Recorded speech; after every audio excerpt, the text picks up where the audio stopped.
The girl is sad because her plush toy is torn. The girl's mother regrets and thinks that the toy can no longer be repaired, so she suggests that the girl throw the toy away and buy a new one. People quickly turn things into trash. They will never be able to value these things as much again.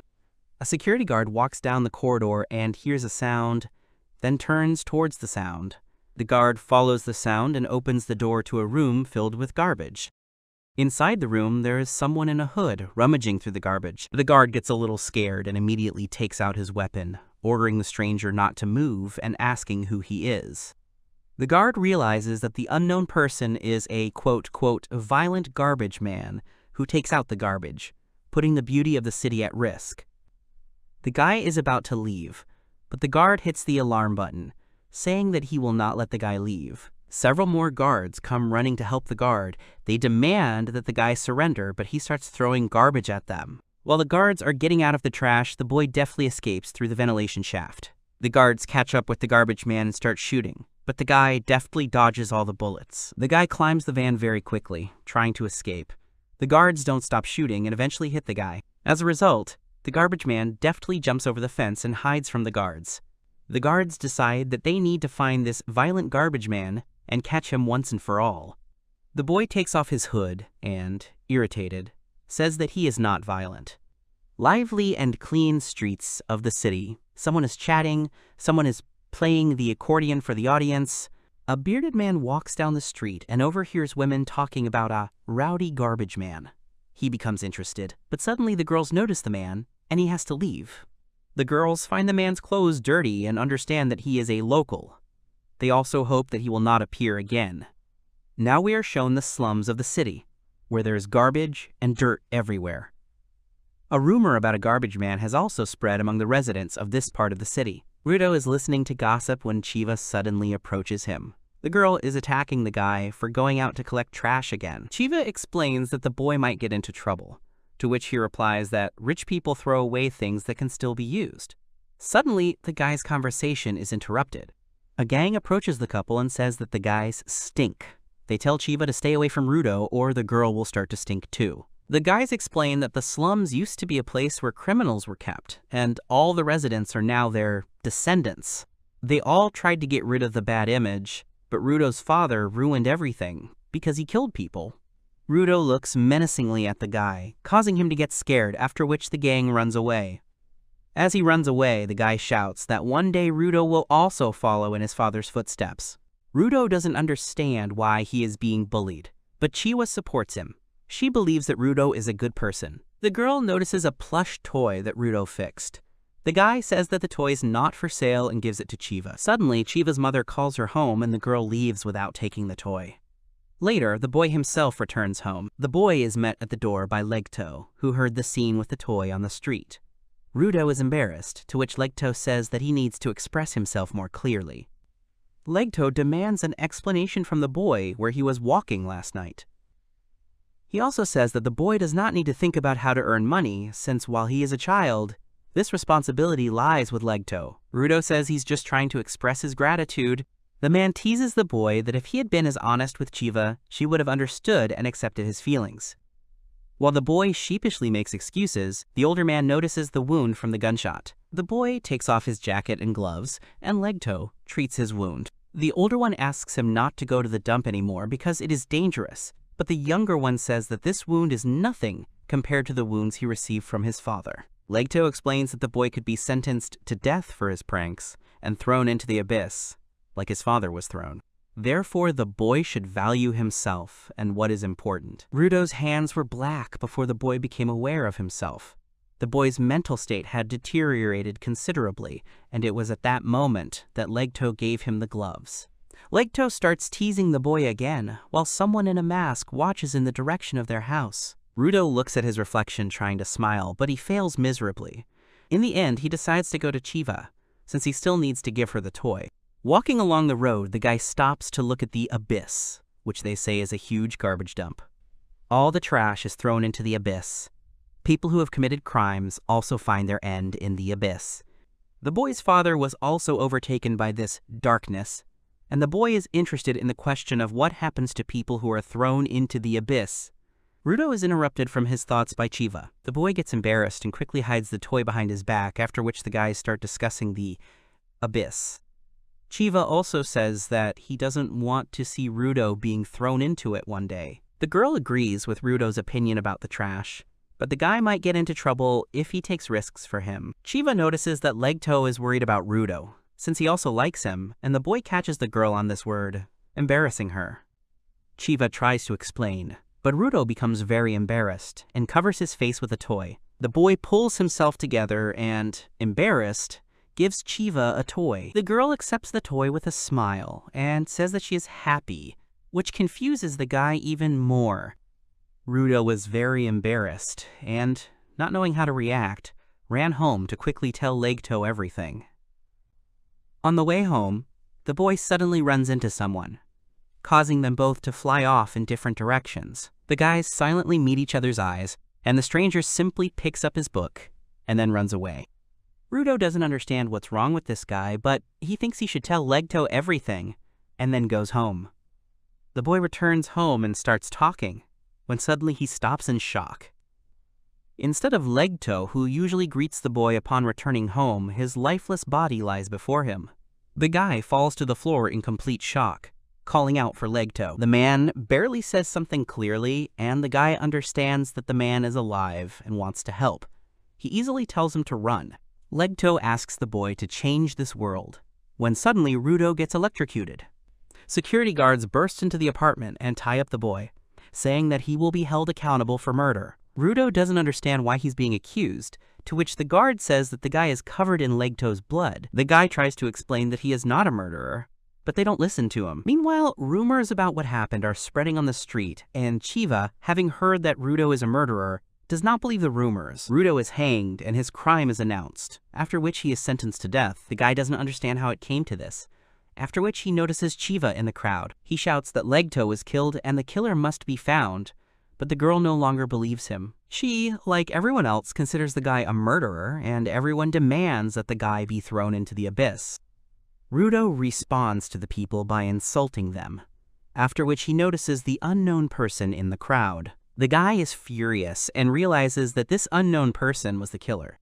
At the last moment, Rudo vows to send all people and this unknown person to hell. He vows, with tears in his eyes, to kill everyone. The boy falls into the abyss.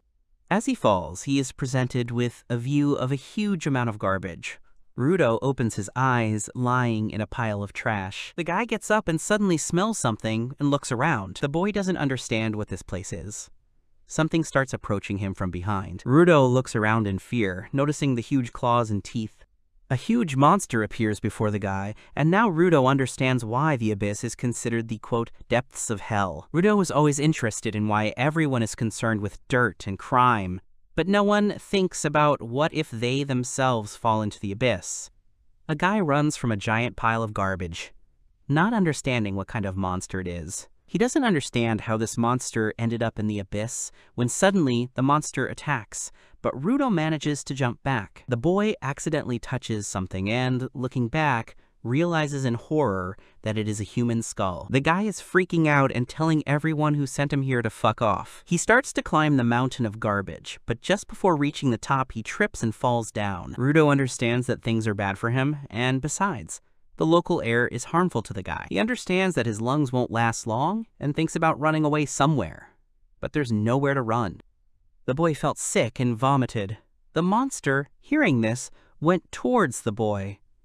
Rudo wonders if there is nothing he can do and looks at the gloves Legto gave him. He remembers Legto's corpse and decides to take action. The guy is furious and ready to fight. Rudo realizes that he can't just die. The boy resolutely enters into battle with the monster. Meanwhile, a man in a gas mask is watching Rudo's fight with the monster. Rudo runs at full speed towards the monster, shouting that everyone needs to leave the boy alone. The guy runs and hits the monster, but it dodges and then hits Rudo. The boy flies away, but still does not give up, and gets up to continue the fight. Rudo cuts the monster with one blow. The monster begins to disintegrate into piles of debris, but Rudo is unable to move to escape. Suddenly, the umbrella opens, and a pile of rubbish falls to the ground. Rudo hesitantly opens his eyes and sees an umbrella. It turns out that the umbrella is held by the same person who watched the guys fight. Rudo doesn't understand who it is, and the guy in the meantime reaches out and grabs the boy by the scruff of the neck. The mask guy suddenly kicks Rudo and then puts the mask on him. Rudo is surprised and realizes that he can now breathe.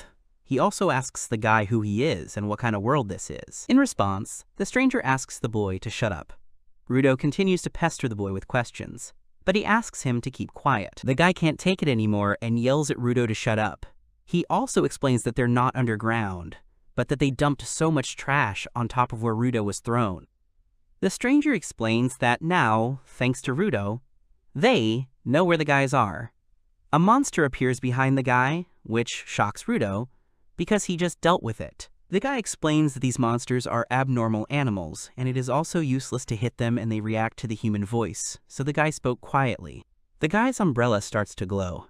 He also notices that he feels better after shouting. The guy opens his umbrella, saying that he needs to clean up. He then points the umbrella at the monster and spins it, creating a whirlwind. Rudo watches in shock as the boy defeats the monster with just one umbrella. Rudo is surprised by the guy's umbrella, after which he notices that monsters do not recover after such an attack. The guy deftly deals with all the monsters. He uses a special technique and eventually defeats the monster, surprising Rudo. A bunch of questions immediately arise in Rudo's head about the guy's technique and strength. The guy insults Rudo and asks if he is still alive. The guy takes off his gas mask and introduces himself as Angie, a regular cleaner. After that, he quickly puts on his gas mask, complaining about the stench. Little Rudo comes home all dirty. When Legto asks about his appearance, he says he just fell. But his guardian doesn't believe him. Rudo explains that he told the boys that the things were alive and they started laughing. Legto asks if the boy fought back and, having received a negative answer, calms down. Legto begins to explain to the boy the meaning of words about living things. He gives a bunch of examples and stops at the boy's gloves, asking him to take care of them. Little Rudo is surprised, after which Rudo himself wakes up. The guy ends up tied up with a chain, which makes him scared, while Angie drags him somewhere. Rudo demands to untie him, as he needs to go home, but Angie can't do it. He also explains that the place where the boy came from is called Heaven here. Angie asks how Rudo is going to get to Heaven. Angie also explains that Heaven is constantly moving, and there are other circumstances that prevent getting there. Rudo is determined to return home and doesn't care what Angie says. The boy starts asking Angie if he knows anything about Heaven and bombards the boy with questions. He also says that he will not shut up until he gets answers. Angie tells Rudo to shut up and agrees to teach him how to live in this world. The boys continue on their way until they finally stop. Angie throws Rudo to the ground. Angie leaves the boy, saying that he is on his own from now on. Rudo is indignant, because Angie still hasn't told him anything. The guy understands that something is wrong with Angie when he suddenly hears voices. People appear. Rudo is surprised to see them, as are they. People are even more surprised when they see the guy's clothes and ask if he is one of the Celestials. Rudo explained that he had fallen from the sky, and the inhabitants were delighted. Rudo asks who they are, but the people don't pay any attention to his question. They praise the boy for staying alive, because only the dead were found like him. Rudo thought that these people were better than Engine, but in the end they put the guy in a cage. People think the guy is rare. They tied his mouth and sat him down so he couldn't escape.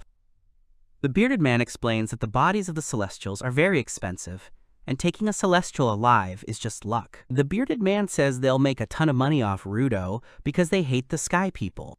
The bearded man explains that the garbage of the Celestials ruins their lives, accumulating, poisoning the air and creating monsters. He wonders what will happen when people receive a living Celestial. The bearded man also thinks that the boy is thin and decides to feed him. He forcefully shoves some waste into the boy, causing Rudo to vomit.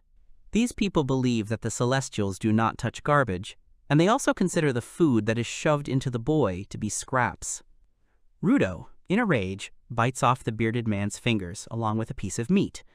The bearded man is in shock, after which, realizing it, he begins to scream in pain.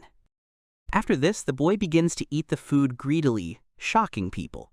Rudo says that food is not garbage as long as it can be eaten. The guy explains that no matter where someone is from, these people don't dare just label everyone. Rudo breaks the chains that bind him, continuing to insist that people only talk nonsense and do whatever they want. He says in a frightening tone that he has had enough. People are shocked by the guy's strength, and meanwhile Angie watches everything. Rudo recalls the words that if you take care of things, one day a soul will appear in them. The boy reaches for the chains, which begin to glow. The chains transform under Rudo, filling with his power. People are shocked that there is power in heaven too.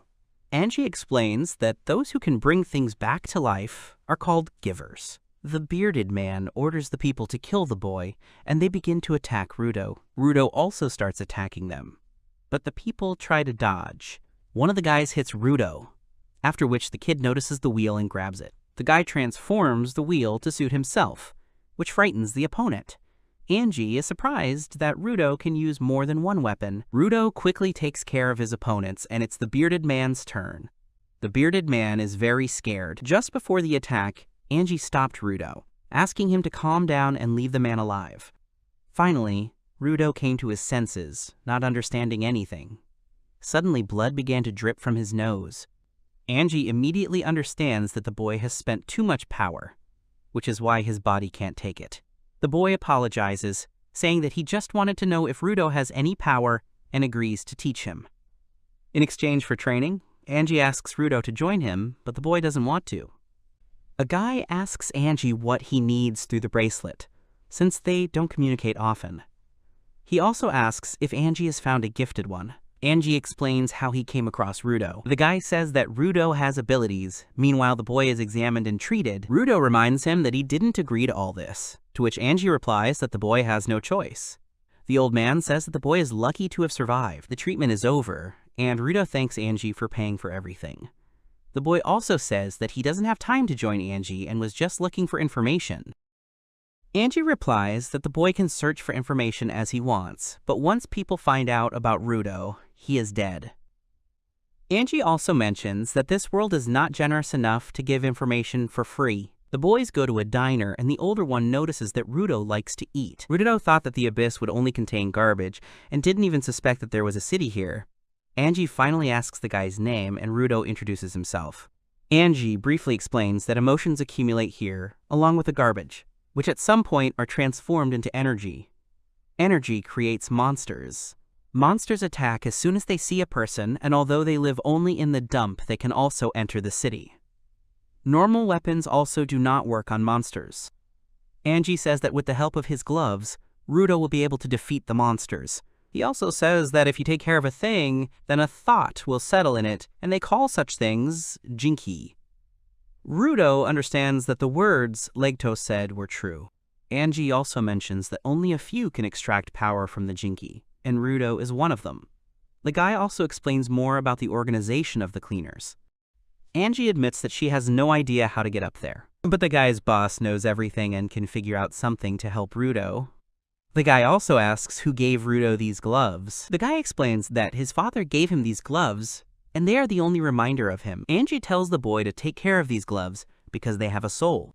Rudo thanks Angie for her help, and the elder gives the boy the money he earned from selling his clothes. The guy says that he used this money to pay for treatment and food, which irritates Rudo.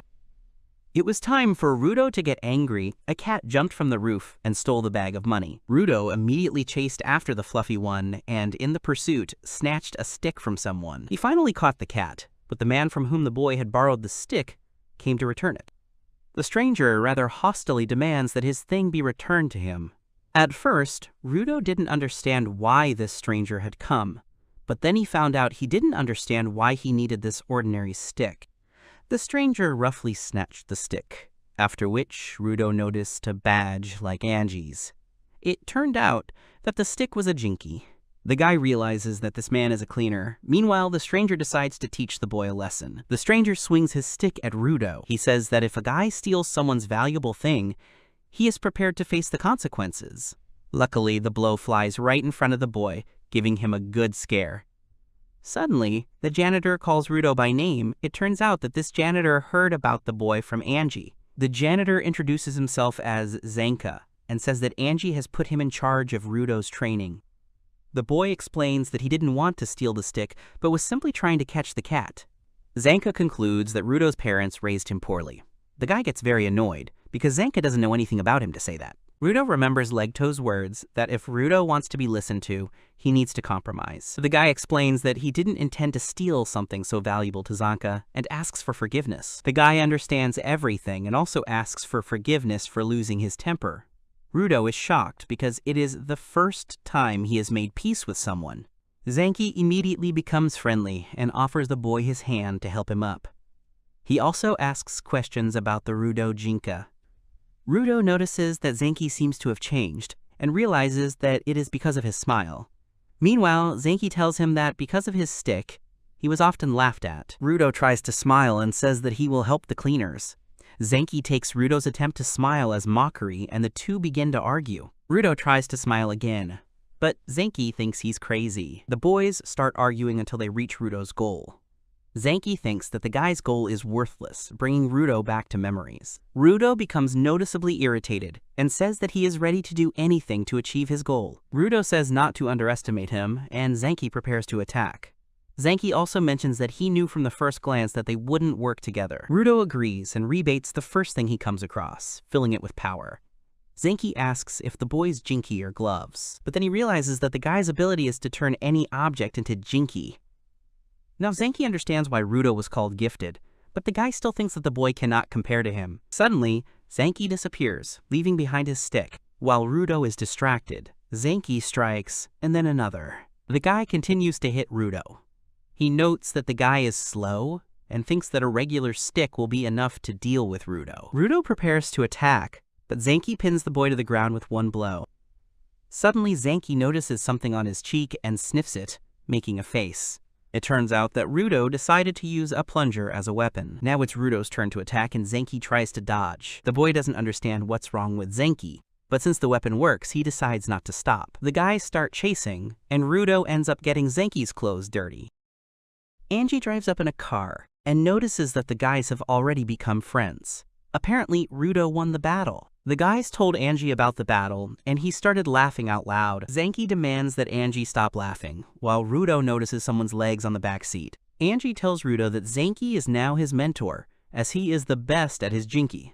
After which Angie asks when Rio managed to end up in the back seat. The girl admits that she was just curious. Rudo is surprised, wondering if she is also a cleaner. Rio starts pestering the boy's hair, which makes Rudo nervous. In the end, the guys go home to the cleaning staff headquarters. The car drives through the wasteland, after which it enters a tunnel built into the mountain. The guys drive across the entire mountain, after which they finally stop and get out of the car. Rio leaves satisfied, and after her, a stunned and disheveled Rudo. In front of the boys, there appears a large building, which is the headquarters of the cleaners. The guys go inside where they are met by a girl. Rio says goodbye to Rudo and leaves with Zanki. Angie introduces the girl as a secretary. He is about to comment on her ability when the girl suddenly catches two flies with a fork, right in front of Rudo's nose. The girl greets the boy and says that she wants to see the boy's potential for herself. Angie explains that the girl's jinki are her glasses. Thanks to the glasses, she can even see the nature of a person. The girl looks at the surprised Rudo, but sees only emptiness. The girl is surprised, but says that the boy's physical data is quite high. Also, his synchronization with the jinki is impressive. Angie thanks Semu, after which the guys go to meet the boss. The boys walk down the hallway, and Angie explains that the cleaners are divided into fighters, guards, and support. He also offers to meet them and says that it won't take long. The guys enter a room where there is a crowd of people. They immediately look towards the guys. Angie silently closes the door, then says that there are too many of them and they will talk to them later. After which the guys go to the boss's office. The guy reminds Rudo that he will have to pay for the information. Angie also warns him not to ask the boss about the jinki, since he doesn't tell anyone about his jinki. Rudo collects his thoughts and the guys enter the office. The office turns out to be empty, and a secretary appears behind the guys. The girl says that the boss has left for some time. Angie apologizes to the boy, but unfortunately, no one knows when the boss will return. Rio appears and offers Rudo to watch the cleaners work. The girl says that without the boss's permission, the boy still cannot be accepted as a cleaner, and Rio also wants to know more about the boy. The boys got dressed and headed out on Rudo's first mission. Rio asks the boy to try to keep a close eye on their work. The secretary tells the guys the details of the request. The boy asks about the contaminated area, and Angie says that it is the dump he was talking about. The girl decides to explain to the boy in normal terms. She also says that the place where Rudo fell is a restricted area. There are 6 restricted areas in total, and ordinary people die there immediately. The girl also asks Angie what he was doing in the restricted area, to which the guy replies that he was just walking. Rudo was also told that if he did not wear a mask in the restricted area, he would die in 15 minutes. The boy was surprised because he did not think that people could live in such a place. He wonders if anyone up there knows that people live here too. But the boy's thoughts are interrupted by the desire to collect all the trash and fix it. Rudo asks Rio who the guys are who went with them. The girl replies that they are also cleaners, but they are just support. The guy extends his hand to Rudo to introduce himself, but he squeezes his hand really hard. Rio thinks this guy is awesome. Thanks to his strength, the guy can break the armor of monsters with his bare hands, and the girl thinks it's cool. Meanwhile, the second guy noticed abnormal animals through binoculars. A bunch of monsters started to appear from the forest, causing Rudo to go into shock, not understanding why there were so many of them. The guy reminds that Ryu said that the task was easy, but there is a whole herd here. The girl thinks that everything is fine, and this task is perfect for training the boy. The monsters start running towards the guys, and Rudo panics because they are not calm at all. Rudo thinks they have problems, but Ryu is calm and says everything is fine. The guy thinks they need reinforcements, but Ryu stands her ground. The girl says that there are many monsters, but if she clears them all at once, she will return sooner. Rudo is in complete shock and does not understand how the girl remains so relaxed. Ryu, however, is pleased and says that living downstairs it is important to be at least a little frivolous. Rudo realizes that Enji is just as frivolous and decides that he needs to learn to be frivolous. Suddenly, a huge monster appears, and the guy, afraid, says that he needs to be frivolous. The girl is delighted with the sight of the monster, as she has never seen such an awesome anomalous beast. Ryu takes out her weapon, scissors, and says that strong opponents excite her, while Rudo tries to be frivolous. The girl stands alone in front of a crowd of monsters. Rudo is surprised that her weapon is scissors. The girl decides to take care of the little things first, and then the biggest monster. She throws her scissors into the air, filling them with power. The girl jumps up and grabs the scissors, which have increased in size several times, and begins a general cleaning. Ryu is skilled with her scissors and cuts through several monsters with one blow. She deftly cuts off the heads of monsters and smashes them with her knee. Rudo is shocked, and the guy explains to him that the girl's jinky are her scissors. He also says that Ryu is more accustomed to using scissors as a weapon for her legs. The boy understands that everyone has their own way of using their weapons. While Rudo is watching the fight, a monster appears behind him. The monster starts running towards Rudo, but the support guy reacts in time and saves the boy. The guy deftly put down the monster and then threw it to the girl. Ryu deftly cut the monster in half. The girl tells him to throw her more monsters if the guys see them, after which they get to work. Rudo realizes that even without powers, these guys can weaken the monsters and decides that he will help the cleaners until he achieves his goal. Finally, the guys dealt with the small monsters and it became noticeably cleaner. It was the turn of the largest monster.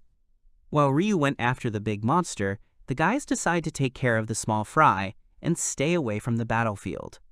Suddenly, Rudo notices that one of the monsters is alive. The monster trips the guy, causing him to fall, while the monster is ready to attack. Luckily, Rudo manages to run up in time and protects the boy.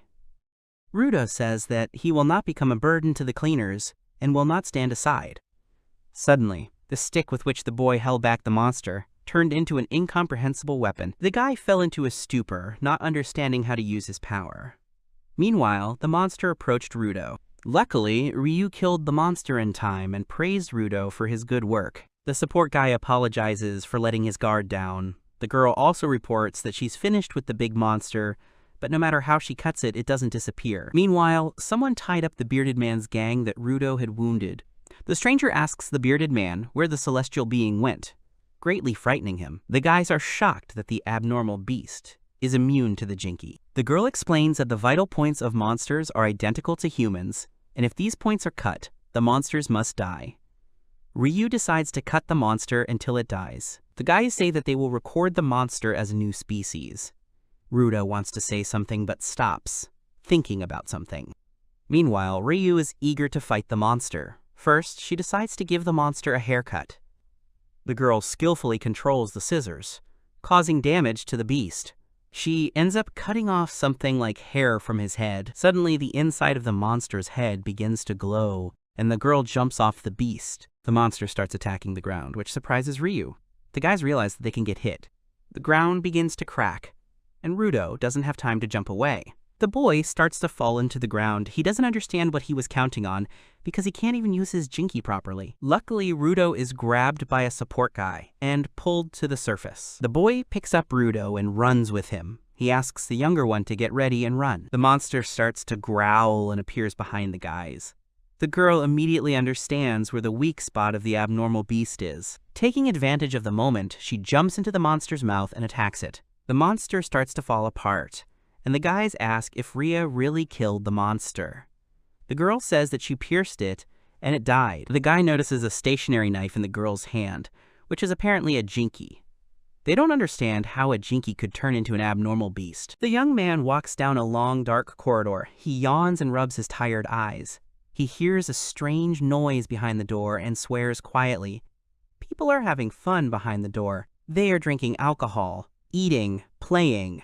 Zanka squints irritably. He notices a girl with a ponytail in a top and short shorts. He approaches her and asks what the hell is going on.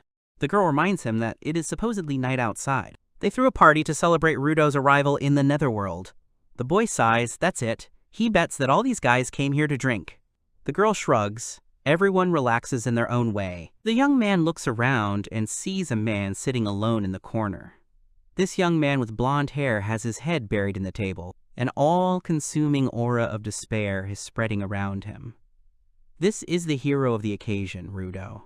Zanka notes that the hero of the occasion himself doesn't seem particularly happy about the party. Ryu, a girl with a ponytail, muses that he must have failed to properly use his jinky during yesterday's mission, which is why he's been so down since then. The boy comments that it sucks. He asks about yesterday's mission. Zanka heard that there was a strange, abnormal beast.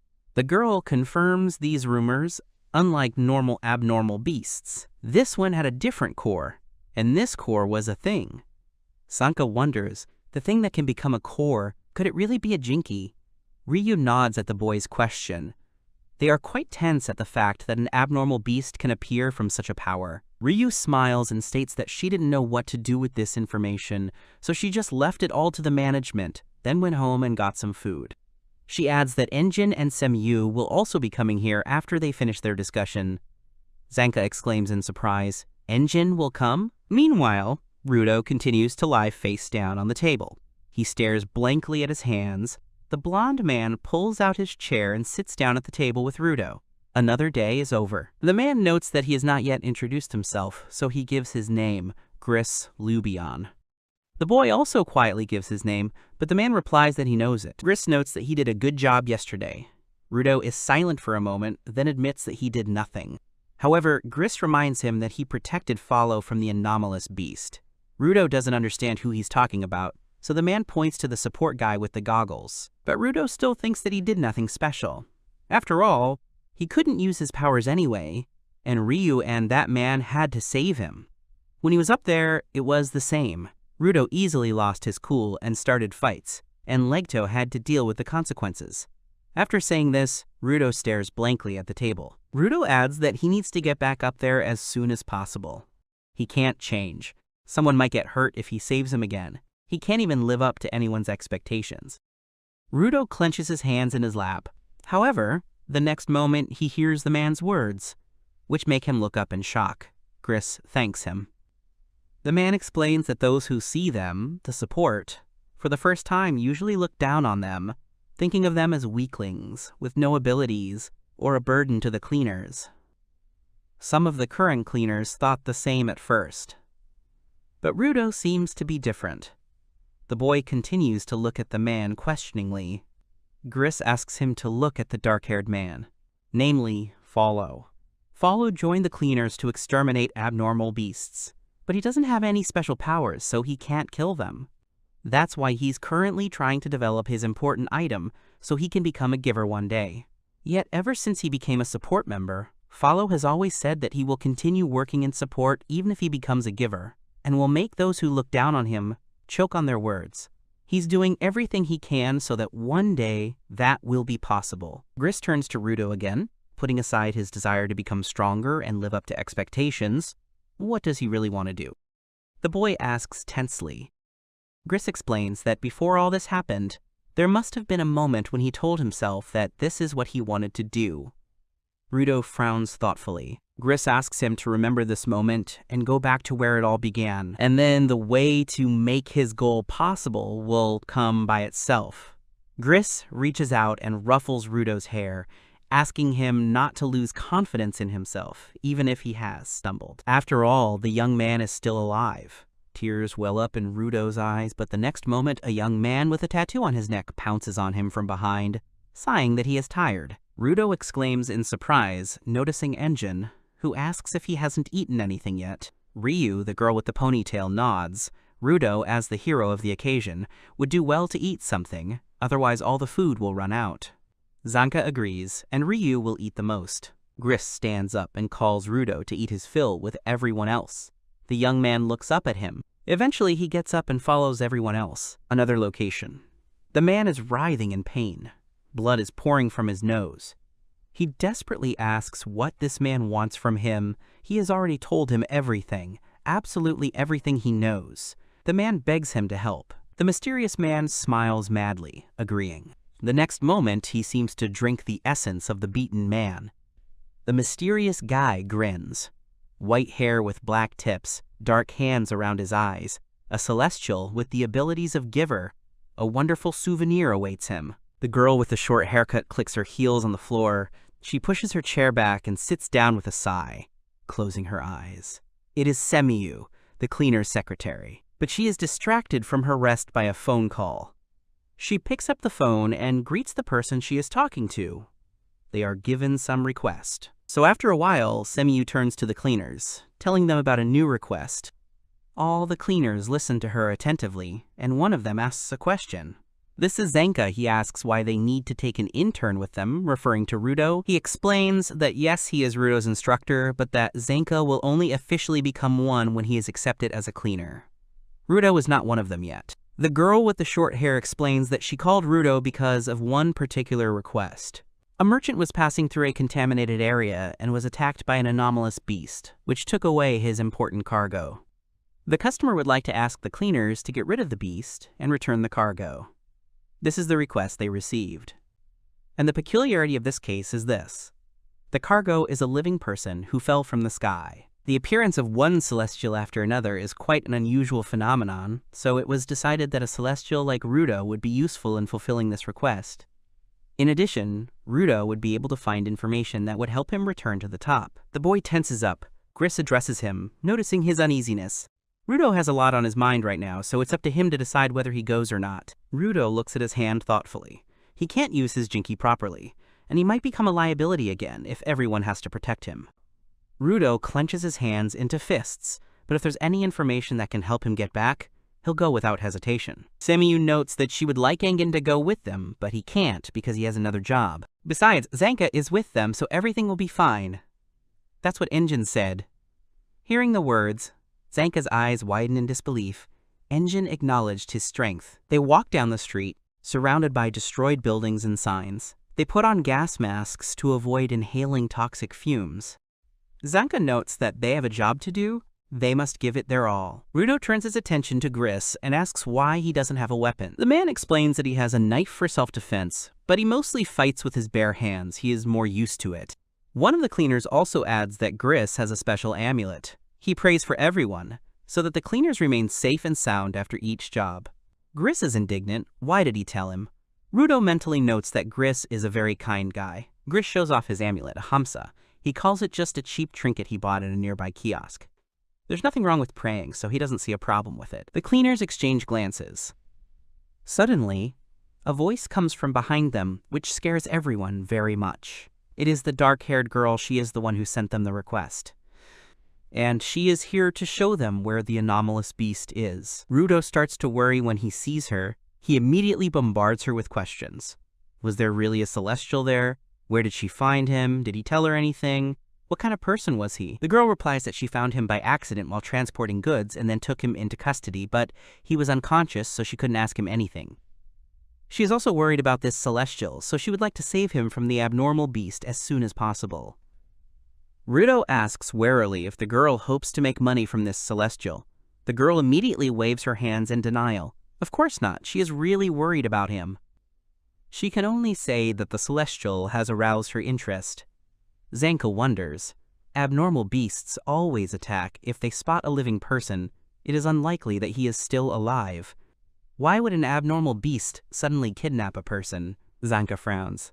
There have been quite a few strange mutations lately since he arrived here. The girl points to a dilapidated building with broken windows. Rudo asks where exactly the beast is, and the girl explains that it ran inside. Rudo looks at the building. With determination, the celestial is the same as him. They enter the gate, looking at the ruined interior. Zanka asks everyone to be on guard. They don't know where the anomalous beast is hiding. Suddenly, they notice something near the far wall.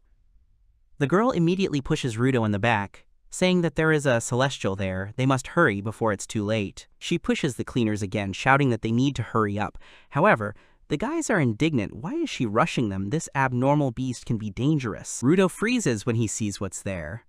It's not a person. There's a small doll sitting on the chair with her eyes wide open. The girl keeps screaming that it's a celestial. One of the cleaners steps on a shaky surface. The floor beneath them collapses, and they all fall into the hole that appears in an instant. The dust gradually settles. Rudo winces in pain as he tries to rise. What happened to the floor? It suddenly turned into mud. The girl asks if they are okay. Gris replies that everyone is safe and asks what this place is and where the kidnapped person is. The girl immediately starts frantically pointing somewhere, but suddenly the girl's face starts to blur like mud. She points at Rudo, causing him to widen his eyes. Two people with balls of light appear from the darkness. The girl continues to point at Rudo, calling him a celestial with the powers of a giver. Zanka nods to himself, I see. That's why it all seems strange to him. These purple lamps, they lured them into a trap. These are vandals. They, looking at them with lifeless eyes, categorically declare that they are taking the celestial. Vandals are, simply put, bandits. They were originally just a bunch of thieves, but a few years ago they became more vicious, and the janitor heard that they were involved in some questionable experiments. And each of them is a giver. Gris watches the vandals tensely. He turns to the boys and orders them to find a way out. Folo and he will accompany Rudo. But there may be other vandals here, so he asks them to be on guard. Gris apologizes to Zank as he leaves the vandals to him. The young man reminds him that it is his job to deal with the trash. They turn and run. Rudo shouts that he could deal with them, but they tell him that these are not the same kidnappers he met before. Gris explains that they need to keep their distance anyway. They don't know what kind of power the vandals are using. Rudo tuts, only her again. Zanka stops in front of the vandals. He addresses them, saying that they, the scum, still won't calm down, and now they're chasing after the Celestials. Well, he knew it was only a matter of time before they caught wind of it, but Zanka didn't expect it to happen so quickly. Rudo could bring them a huge pile of money that would allow the Vandals to live happily ever after. One of the Vandals smiles terribly and declares that they don't need this boy for sale. They want to know more about the Celestials. Is it better to get information from the Celestial himself? For example, how did he manage to cross the border alive? Zanka mentally notes their question. But he doesn't care about the sky anyway. After all, this request was just a trap to lure Rudo. And there are no abnormal beasts here. Vandal grins. They may not have anomalous beasts, but they do have mud dolls. Behind the cleaner, smiling creatures materialize from the floor. Zanka realizes that the creepy lady who brought them here and the ground that collapsed beneath them were all the abilities of the Vandal in the hat. The young man clutches his staff. Without turning away from the enemy, Zanka swings her hand, destroying several dolls at once. Something so soft shouldn't be that hard to destroy. The Vandal laughs madly. It's not that simple. Among the dolls, there are some real ones. A man appears from one of the dolls, preparing to attack the young man. He strikes, knocking the boy back. The man stands up and teases, because to let his guard down and forget about him is so stupid. But the man doesn't blame him. Zanka usually fights with those huge abnormal beasts, so he's not used to small people. Zanka frowns as a large number of mud dolls circle around him. Vandal suggests they play a game before the cleaner dies. One of the mud dolls gets behind Zanka, but he manages to dispatch it with his staff. A fist emerges from one of the dolls and attacks Zanka in the side. The boy curses and immediately attacks back, but is kicked in the back by a man who emerges from the doll behind him. Zanka drops to one knee, trying to support himself with the staff. He grips his staff furiously and swings it.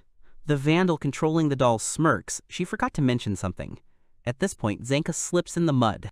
The vandal had made the ground sticky in advance. The cleaner slipped and fell. The vandal continues to grin. Zanka can of course try to destroy everyone with his big long stick, but then he'll get stuck in the mud more and more when he moves too much. Of their current team, he is the only one capable of fighting, and if the vandals immobilize him, victory is theirs. So let the young man dive deeper and deeper, and in the meantime, they will capture the celestial. Zanka curses. The vandal's self-confidence irritates him, but while they chatted, Zanka remained silent and watched. The vandal girl used her jinky shovel to manipulate the dirt, and the guy used a kind of jinky to beat him up. Zanka initially thought so, but now he realizes that he was wrong. The man beat him with his bare hands.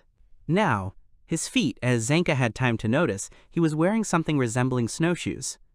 And he remembered that before she had summoned her mud dolls, he had crouched down and done something. Zanka had heard that snowshoes allowed one to walk on unstable ground. Therefore, he was chosen as her partner because he could not get stuck in the mud. Zanka smiles contentedly. What a perfect combination the OGI have formed. The Vandav's faces distort with rage. The girl screams that he is trying to talk them out of it. His situation has not changed. In fact, it has even gotten worse. Zanka quietly replies that he is not as experienced in fighting people as they are.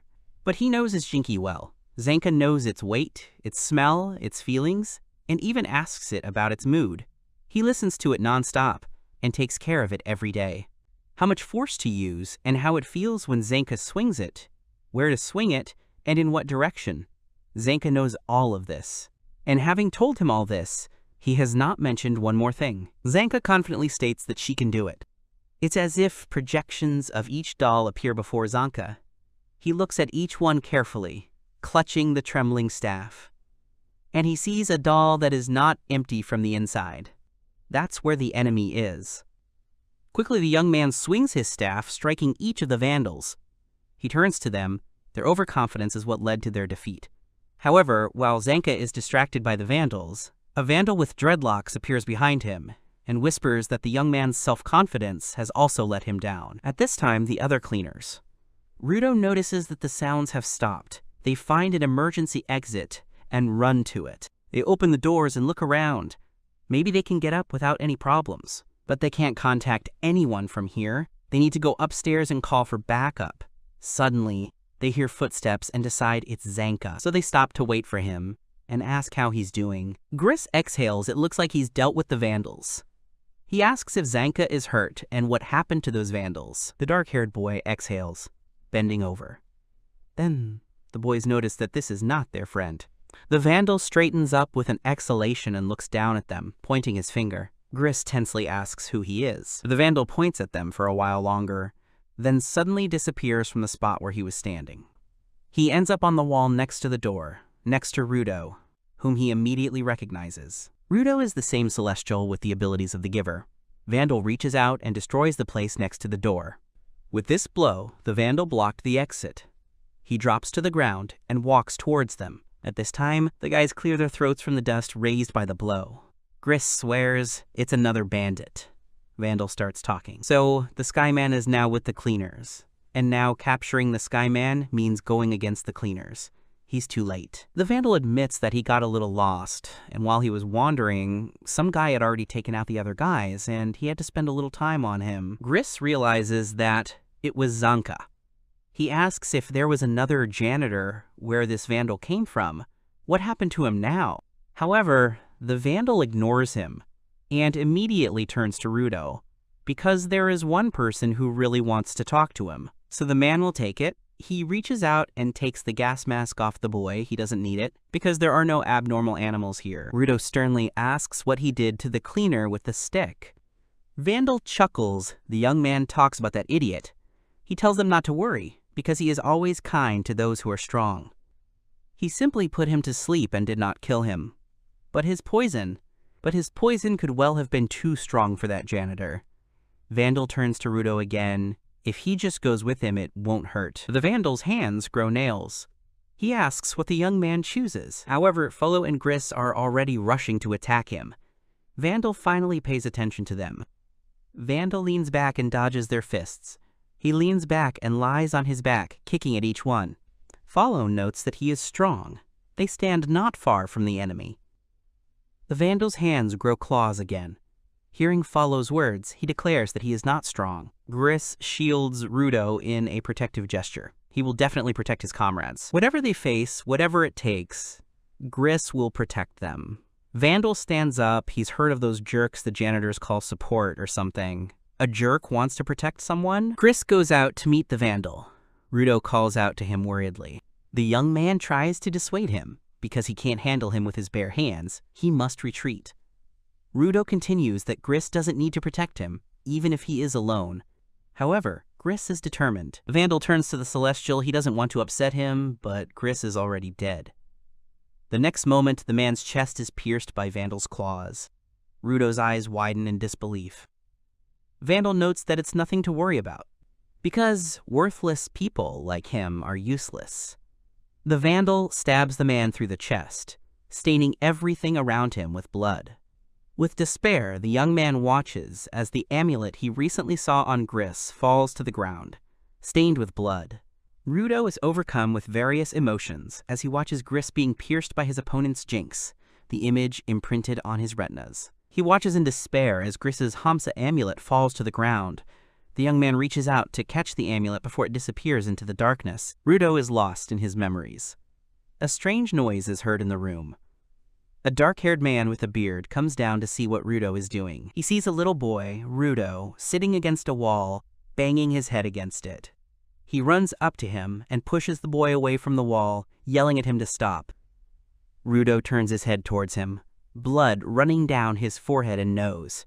Legto's eyes widen. He loudly asks why Rudo is doing this. The boy falls to the floor and admits that he is doing this so as not to harm people. Legto said that he can't do this. Legto purses his lips. Even so, why would he hurt himself? He asks cautiously. The pain in Rudo's hands should have eased by now, and that's why the boy has made it his goal not to run into people, right? Legto asks him to tell him why he did it.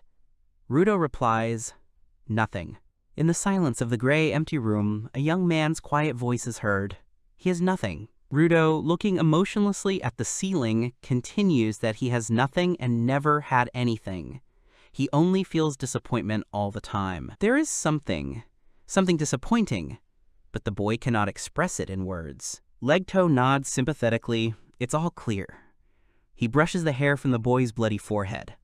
Rudo thinks his parents abandoned him, which is why he feels worthless. Perhaps the lack of ability to do anything about it has become a frustration over time, and Rudo still hasn't figured out how to fix it. The boy wonders distantly what worthless means. Legto stands up, and he promises that they will go outside after he fixes Rudo's head. He explains with a smile that one of the reasons the boy feels he has nothing is because he hasn't found anything he likes or something interesting to do yet. So Legto suggests they go for a walk and do some things. Little by little, they will find something that Rudo likes. They will do it, and little by little, this empty, lifeless room with gray walls will be filled with his favorite things. Rudo carefully rises up. With a smirk, Legto asks him to promise what the boy will say when he brings his favorite girl here. Eventually, they go outside. They walk down the street. They go to the library to look at books. They feed the pigeons. Legto tries to play ball, but the boy just stands with his back to him. The man also tried to teach Rudo how to cook, but when he was about to cut a vegetable, he cut it along with the cutting board. Legto thinks it's not that the boy didn't like anything, but he never showed any emotion, like, that's it. However, this is only the first day. This is only the beginning. Suddenly, something catches Rudo's attention, and he asks what it is. Legto turns around and explains that this is the citizen's trash can. Rudo's eyes widen. He sees a man and a box with someone's head sticking out of it. The boy jumps up and runs towards the trash can. He opens the box and looks at what's inside with wide eyes. Legto asks what he is doing all of a sudden, but then he falls silent in surprise. Legto watches in surprise as Rudo begins to cry loudly, clutching the head to himself. Sitting down carefully next to her, the man asks how he feels. Crying? Rudo replies that he can't believe they threw it away, it's only broken a little bit. Continuing to cry, he shouts that it is not even finished, it is a poor thing. Rudo screams that he wants to fix it. Legto carefully points out that this isn't just some self-projection, and Rudo has a knack for finding value in discarded things. Present. Rudo catches Griss's amulet, causing it to glow in his hands. He glares at his enemy. The dreadlocked vandal looks at the boy in surprise. This explains why he couldn't use the jinky that time. Griss is bleeding from his mouth, but he still chuckles softly. They were wrong. Rudo's ability does not turn any object he touches into a jinky. The amulet in Rudo's hands breaks into several pieces. In fact, he has the power to release the value of the thing he touches at full power. An enlarged symbol, which was depicted on Griss's amulet, materializes behind the young man. The dreadlocked vandal watches the proceedings intently, then whispers that it pisses him off. He turns to Rudo with a smirk. Are these his jinkies? He has no idea what he can do or what he's doing. Saliva forms on the corners of his lips. Follow at this time runs up to Griss, asking him to hold on. Rudo closes his eyes. He remembers how Griss once reminded him of what he really wanted to do. If it weren't for the words he said to him, Rudo would have lost his temper again, as usual, and would have been of no use. He frowns and firmly declares that it will not happen again. The young man addresses the vandal. He rejects everything he said, and he will accept everything he rejects, and so he will beat the crap out of him. Griss and Follow look at Rudo in surprise, and the vandal calmly notes that the young man seems to be genuinely angry, and he adds that it's wonderful he likes those who like to fight, and also strong grievers. Long claws appear on Vandal's hands. He says his name is Jabber Vongar. With a smile, Jabber says that he will play with him first, and then take him home. He also asks the Celestial to introduce himself. Rudo states his name and calls the vandal a fucking bastard. Jabber grins widely. With a wide smile, he suggests tearing each other to pieces. Meanwhile, Follow tries unsuccessfully to stop the bleeding from Griss's wound by pressing his hand on the wound. At this rate, the bleeding will not stop. Griss clears his throat and slowly reassures him that he will be fine. He thinks, it seems that last time Rudo was unable to use his jinky because he was impatient and angry, and also with other emotions that interfere with the nature of his jinky. But now the boy has nothing to worry about. Jabber settles himself on the wall and looks at the boy, letting out a disappointed sigh. He thought the boy was much more in the mood for a fight, but he didn't even budge. Does Rudo not take their fights seriously? Rudo remains standing. He tells Jabber to attack if he can, calling him a piece of shit again. Vandal grins madly. Jabber reminds him that he has a name, so let Rudo call him by his name. He orders him to repeat after him. With a crazy smile, he walks towards Rudo, saying his name. The boy stretches his hand forward, and there is an explosion. Jabber looks at the empty space in front of him in surprise. He calmly asks why Rudo just dodged. It's so boring. Jabber turns to him and addresses him. Maybe they will fight already? What will the Celestial say to this proposal? Jabber makes several attempts to attack the boy. However, Rudo simply dodges, not even trying to parry the attack or attack back. Jabber stops and asks what happened. Did the Celestial get hurt by his attacks? Rudo explains that Griss prayed to this amulet so that everyone would return safe and sound. Unharmed means not injured. For example, to avoid injuries, you need to strengthen your defense. Rudo imagined it like this. He points at the vandal. The Skylord imagined it as, I hope the enemy's attacks don't reach him. Jabber nods, he understands, so his ability is defense. How convenient. However, his attacks may not reach him, but Rudo can't attack either. Rudo calmly asks, didn't he notice? He avoided Jabber's attacks without moving an inch. Rudo explains that it wasn't him who moved, but Jabber. Vandal doesn't understand what he's talking about. Jabber goes to attack again, but Rudo holds out his hand towards him. This means that the boy knows where the vandal will be next. This amulet cannot be used for attack because it embodies the prayers of Griss. That's why Rudo will use Griss's weapon. The boy clenches his fists. Swinging and hitting his opponent in the face, Rudo declares that he will beat the crap out of him with his fists. The Vandal is unable to stay on his feet after the young man's attack. He is thrown back several meters. He straightens up and looks at the Celestial. Rudo is determined to fight. Jabber smirks. He made a move, but he has that menacing look and ability, but the boy still attacks him with only his bare hands? And Rudo is a pain in the ass. Crossing his arms, Rudo reminds Jabber that he'd play with him before he took him home, so he's gonna hang out with him until he beats him to a pulp. Rudo calls him a fucking bastard again. Vandal smiles sweetly. Can Rudo speak without adding words like fucking bastard? That is, Jabber is the one who will be beaten one-sidedly. Will the young man not be tormented by his conscience for harming people? However, Rudo resolutely replies that he will not if he beats only him. Smiling, the Vandal hurries to attack Rudo with his claws. Then, everything is fine. Rudo swings, and before Jabber can attack him, he lunges, hitting his opponent in the stomach. The Vandal grins madly as he is knocked back. He quickly gets up and attacks again, his claws cutting through the stone pillars as he goes. Using the force, Jabber launches debris towards Rudo. The young man covers his head with his hands, protecting himself. And the Vandal hides behind one of the boulders, quietly appearing next to Rudo. However, the huge eye on the creature looming over the boy sees him. Jabber realizes in shock that the thing has noticed him immediately. Rudo swings his fist towards the Vandal. The dust settles after the blow. Jabber turns over and slithers away, avoiding. They stand opposite each other. Jabber chuckles quietly. With a sudden, quick jerk, Jabber changes his position several times. With a crazy smile, he rushes towards Rudo to attack, but the young man already sees him, preparing his fist to strike. Time after time, Rudo strikes the enemy, leaving no chance for a counterattack. Attacking the Vandal once more, Rudo yells at the fucking bastard to calm down. The force of the blow sends Jabber crashing into the wall. He sits against the wall with his head down, chuckling quietly. Rudo turns to him and asks him to give up already. However, the Vandal continues to grin. Jabber smiles contentedly. He hasn't felt this good after a beating in a long time. The boy must really enjoy beating the crap out of people. Vandal smiles madly. He wants the Celestial to feel this feeling too. And by the way, he noticed something too. That Jinky of his has the ability to detect hostility and deflect Rudo from attacking. Is he right? Rudo looks at him in surprise.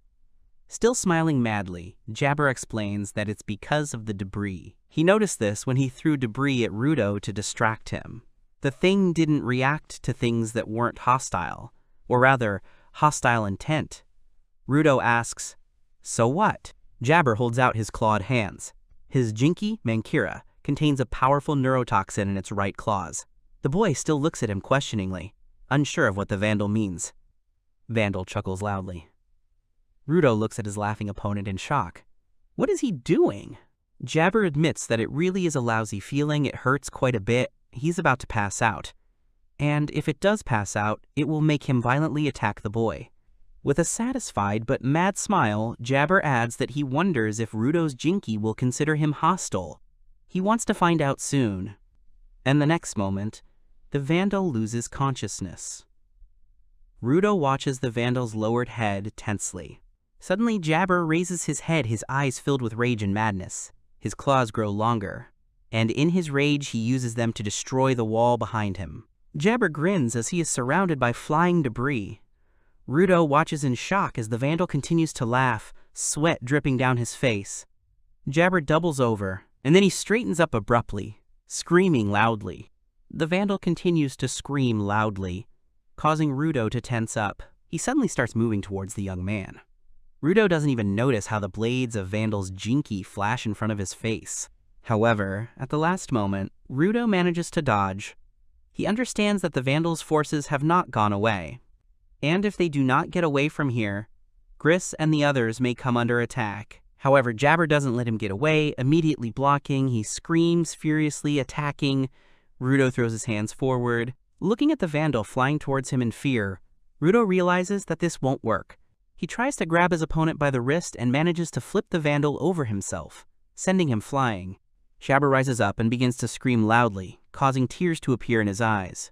Rudo realizes that the Vandal has indeed lost consciousness due to his poison. Gris's amulet can only react to hostility.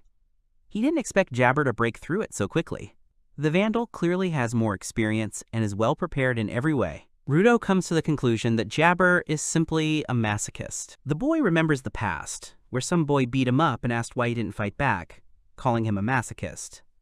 Then Rudo asks Legto what a masochist is. Jabber, his mouth open in rage, rushes forward again. How can Rudo defeat a masochist? Vandal cuts the wall into stone blocks. Pushing off from them, he quickly finds himself next to Rudo, immediately attacking. At the last moment, the boy manages to dodge. However, the Vandal does not stop, immediately attacking again. The enemy's Jinki almost catch up with Rudo, but a flying weapon appears from somewhere. It hits the Vandal, stopping the attack. Rudo shields his face from the dust that rises. Rudo opens his eyes to see a defeated Jabber lying before him.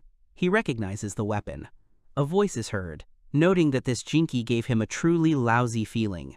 Rudo sees Zanka leaning against a pillar. Zanka addresses the dreadlocked Vandal. How dare he turn on this brat when he hasn't even defeated him yet? Looking up in anger, Zanka asks Rudo to back off. He needs to teach the Vandal a lesson. Rudo's eyes widen in surprise, but then he calmly approaches the pillar where Zanka is standing and leans against it like a wall. He turns to Zanka so he survived, but he doesn't look so good. Zanka is indignant, but everything is fine with him. Let the young man not dare to underestimate ordinary people. By the way, it looks like Rudo finally got to use his Jinki. That squid-like thing on his back looks pretty cool, but his ability doesn't work on Vandal, as he's completely insane. Rudo replies that he can only dodge him. Zanka clarifies that the squid-like thing can react to hostility.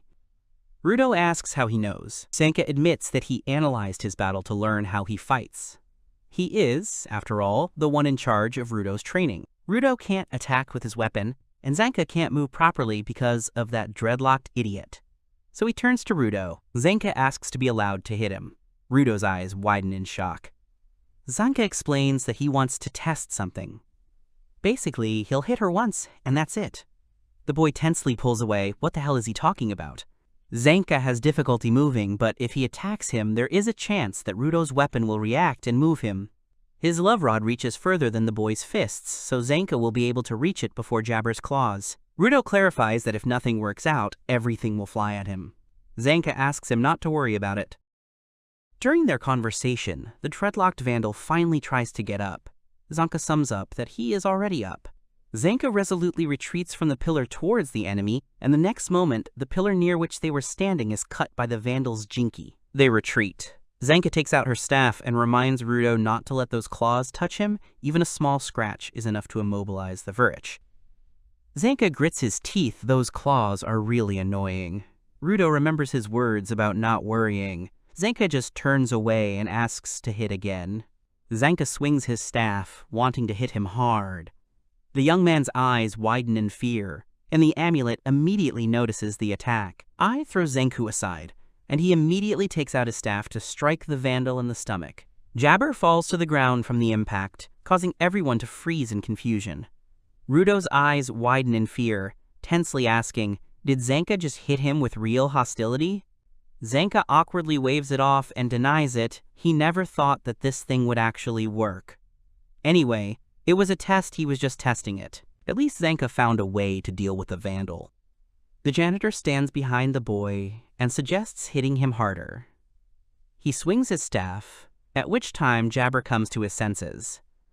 Rudo stands between the swinging Zanka and Jabber, waiting indifferently for the blow. The young man waves his arms in irritation, and Zanka is thrown forward. The janitor swings his staff mid-flight, bringing it down on the Vandal again. He stands next to the damaged Vandal. He notes that, it's interesting, Rudo can even increase the distance he flies. Zanka asks irritably if Rudo is too tough. The young man frowns, promising to show him real toughness. Zanka swings again, responding that Rudo should be more gentle. Vandal regains consciousness. The boy throws Zanku towards Jabber again. At this moment, the Vandal regains consciousness and notices Zanku, whom he had put to sleep some time ago. And Jabber gets hit on the head with Zanki's staff again. Vandal ends up on the ground, unconscious again. Zanka falls with a sigh. It's finally over. He can't move anymore. It was really rough. The boy watches for a moment, confused, and then relaxes. The eye behind him begins to disintegrate. Rudo turns around and screams in confusion, trying to catch or restore it. but the remains of the amulet slip through his fingers like dust. Zanka turns around and notices that the amulet is falling apart. Rudo can't believe it. He looks at the dust residue on his fingers. Why didn't he do anything? What should he do? Zanka wonders if the objects Rudo applies his influence to have a limit, or if there is another reason. Trembling with disappointment, the boy whispers that it is his fault, that he is responsible for the destruction of Griss's precious amulet. Zanka rolls over onto her stomach and notes that Rudo is acting strangely. The young man coughs and gradually loses consciousness. Zanka looks at the motionless young man in confusion. It can't be.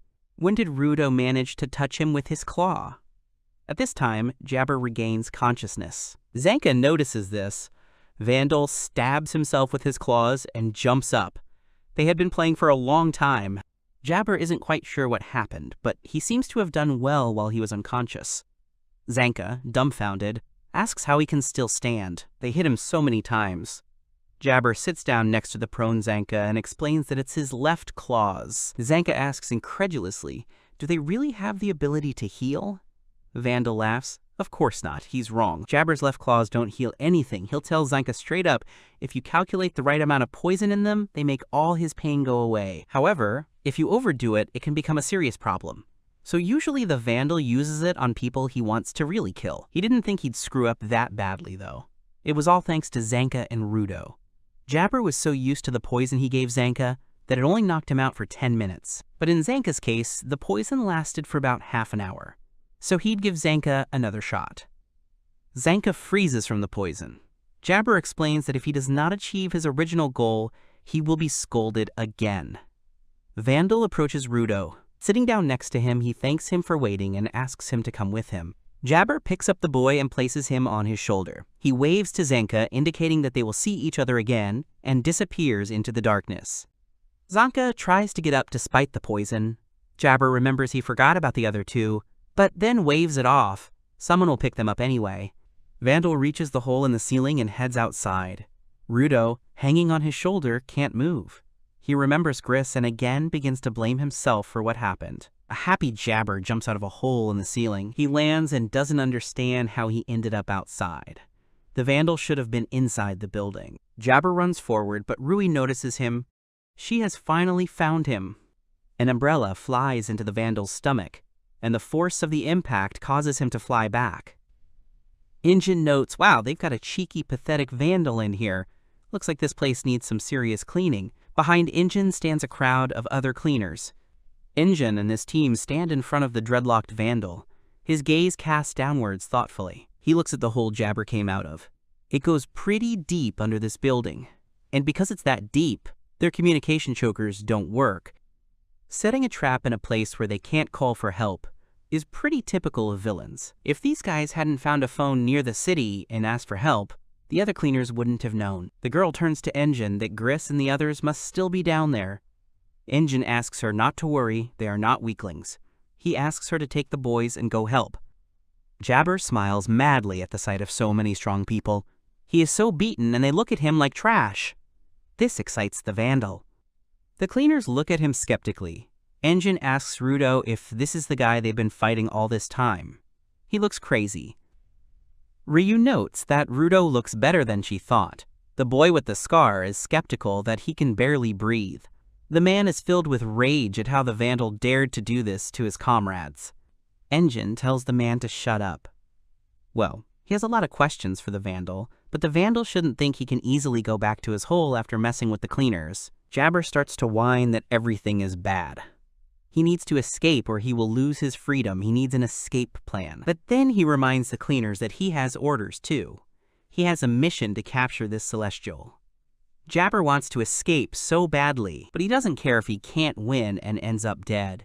He can't go back without completing the mission. Suddenly, someone shouts, "No way." Someone hugs Jabber from behind around the waist, causing everyone to freeze in surprise. And she whispers that it's time for her and Jabber to go. Kuthoni, the girl hugging Jabber, repeats that they are leaving. However, the Vandal asks her to leave him. He cannot return yet. Shouldn't he capture the Celestial? Kuthoni replies that his time is up, and those guys are on the way. So they go back. Injin doesn't understand where this girl came from. Jabber is indignant. The girl suggests that he leave everything as it is. He shouts at her not to make him laugh. He has not finished playing yet. Kuthoni mutters quietly that the boss was grinning from ear to ear. Jabber turns to her cautiously. A wide smile appears on the vandal's face. Oops, oh no, it's that time already. He apologizes, but they have to go now. Too bad. They approach a hatch in the wall. Ryu freezes in surprise. Jabber turns to Rudo. He never thought he would be so much fun to play with, even though he is a celestial. Rudo must be unconscious from the poison. With a smile, the vandal waves his hand and asks to convey his best wishes to Rudo. Rudo tries to stand up. He screams for the fucking bastard to stop. Jabber turns to the young man, who is struggling to stand up. Rudo, placing his hand on the ground, declares that they are not finished yet. The vandal is surprised to find that he is still conscious even after the poison. Sputtering, the youth hisses that until the vandal pays in full for what he did to Grissom, they will not be finished. Jabber laughs, liking his fighting spirit, the next time they meet. But he suddenly goes silent. Vandal looks at Rudo's gloves. He notices the design. The young man also has this series. No one understands what he means. Jabber continues that the boss will be delighted when he tells about it. Kuthoni has already climbed into the hatch. Vandal notes that it looks like he has no choice this time, but he will be back for Rudo, so he should be ready for next time. Jabber tells him to treasure the gloves. They will play again one day. The hatch closes behind them and gradually disappears. Rudo reaches for it, then turns his attention to his gloves. What episode is this? The cleaners are getting all the victims out. There are cars parked outside the building. Ryu is chatting with Zenka, who is sitting by the wall. The guys are loading Gris. Rudo is rushing towards them. Gris lies unconscious on a stretcher. The young man closes his eyes. He apologizes for breaking his amulet. Suddenly, Gris quietly replies that it was very important to him, and he is very glad that Rudo's amulet was useful. The young man opens his eyes in despair. Gris praises him, calling him a fine fellow. Rudo is sitting on a bench with his face down. Engine sits down next to him and asks why he has such a sad face. By the way, he heard that Rudo was able to use Jinky normally. That's not bad. The young man is indignant, remembering that the vandal wounded Gris. What kind of face does Engine expect from him? Up there, he couldn't help the man who helped him here too. Gritting his teeth in despair, Rudo asks why. Even when he changed or achieved some success, the same thing still happened to him. He can never change. Rudo curses quietly. Engine is silent for a moment, not taking his eyes off the boy, and then explains that Gris was ready for this. He was ready to put his life on the line for his comrades. Gris protected the boy, not because he was a Skyman, but because he recognized Rudo as a comrade who could value both things and people. Engine stands up and calls the young man to come with him to see Gris. The young man quietly exhales. He and Engine walk in, and Rudo's eyes widen in shock. Gris sits on the bed with a smile and congratulates the young man on awakening his powers. The man is glad to see that Rudo is okay. The young man continues to stand there dumbfounded, rubbing his eyes several times, still not believing what he saw. He hesitantly approaches Gris's bed and asks in surprise, "Is he alive?" Everyone is stunned into silence. The dark-haired girl and Engine ruffle Rudo's hair, quietly teasing him. He thought Gris was dead, and they wondered why he was so depressed. Now everything is clear. Gris gently asks Rudo not to bury him too early. He is still alive. Rudo grits his teeth in resentment. He was confused. They told him that Gris was badly injured, so he thought he was dead. Gris smiles and notes that this is all thanks to the medical team of the cleaners, among whom this girl with blonde hair and a hat stands out. This girl is called Aisha Stilza. She is the only giver medic among the cleaners. Aisha lowers her head and quietly explains that she just wanted to help. Engine explains to Rudo that she is very shy. Gris thanks the girl because she saved his life, and then he notices Follow. Gris asks him not to be so depressed. He was there for him too, and thanks to that, Gris didn't get attacked by these vandals. Follow won't become a giver if you're impatient. He asks him to become one at his own pace. Tears appear in Follow's eyes. Follow leans his head and hands on Gris's bed, whining softly. Gris turns to Rudo. He notes that Rudo did a great job. Together with Zenka, the young man was able to corner a very strong opponent. It was amazing. And Rudo doesn't have to worry about the amulet. Gris is glad it was useful to someone. That's how he values things. Rudo is silent, head down, and then nods. He understood and is now truly glad that the man is alive. Engine also wants to add something of his own. The vandals have begun a full-scale confrontation with the cleaners, and this means that, in addition to the anomalous beasts, they will now have to deal with them as well. And new information has also emerged. A black man says that the vandals' mention of the border indicates that they are collecting information about the heavens. Engine and Rudo turn around in surprise. The young man asks again who it is, and Engine nods understandingly. Engine calls this dark-skinned man with disheveled hair boss. Rudo is silent for a while, and then thinks hard about what he heard.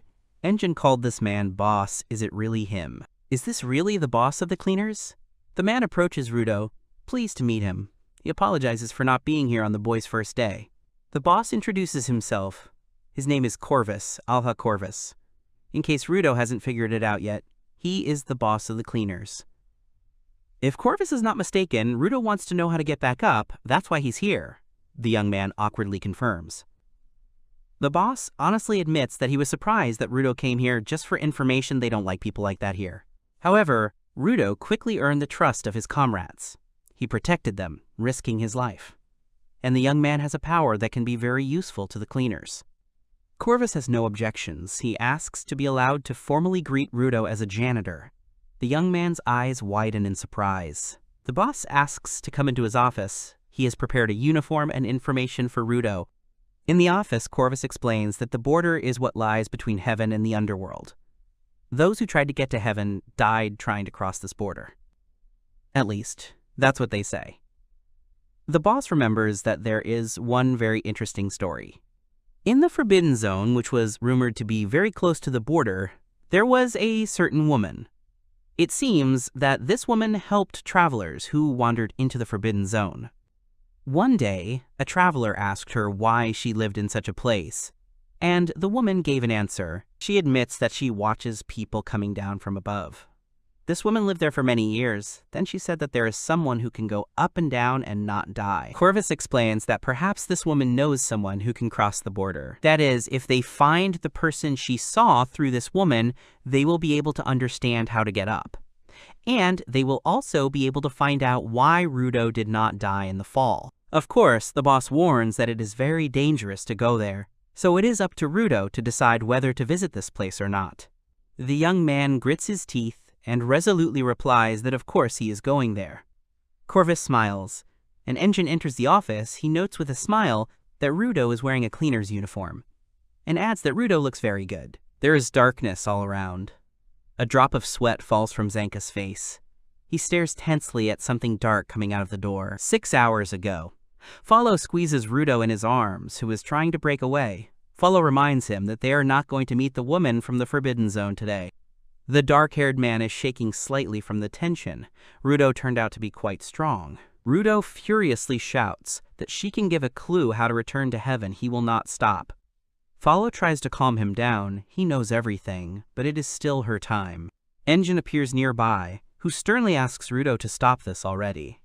He reminds the young man that he needs to prepare before going to such a dangerous place. This woman lives in the center of the Forbidden Zone.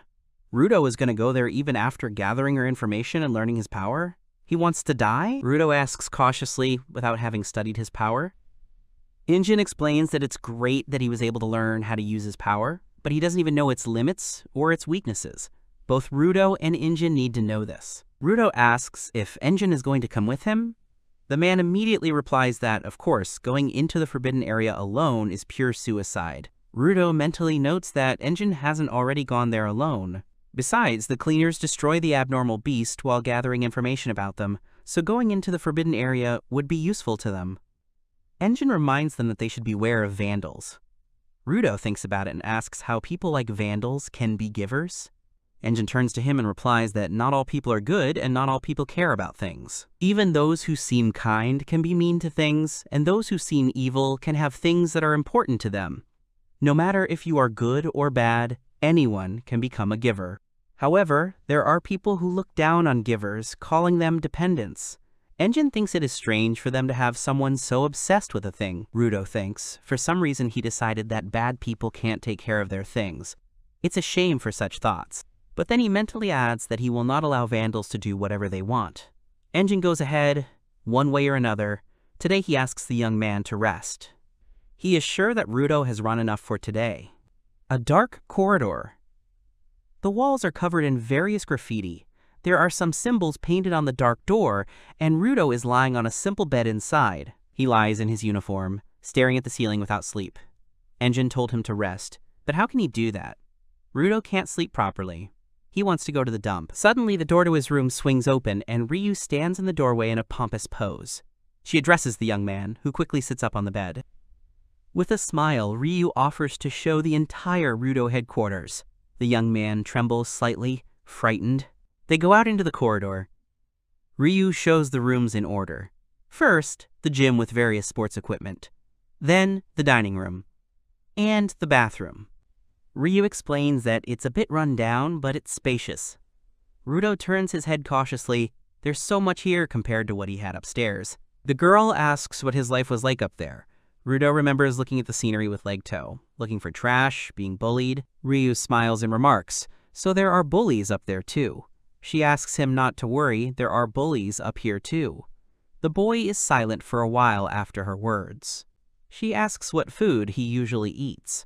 Rudo lists that it's usually bread or soup. Ryu asks about sweets. The young man asks again in surprise, and answers that only rich people could eat sweets. Ryu smiles slyly and declares that they have sweets.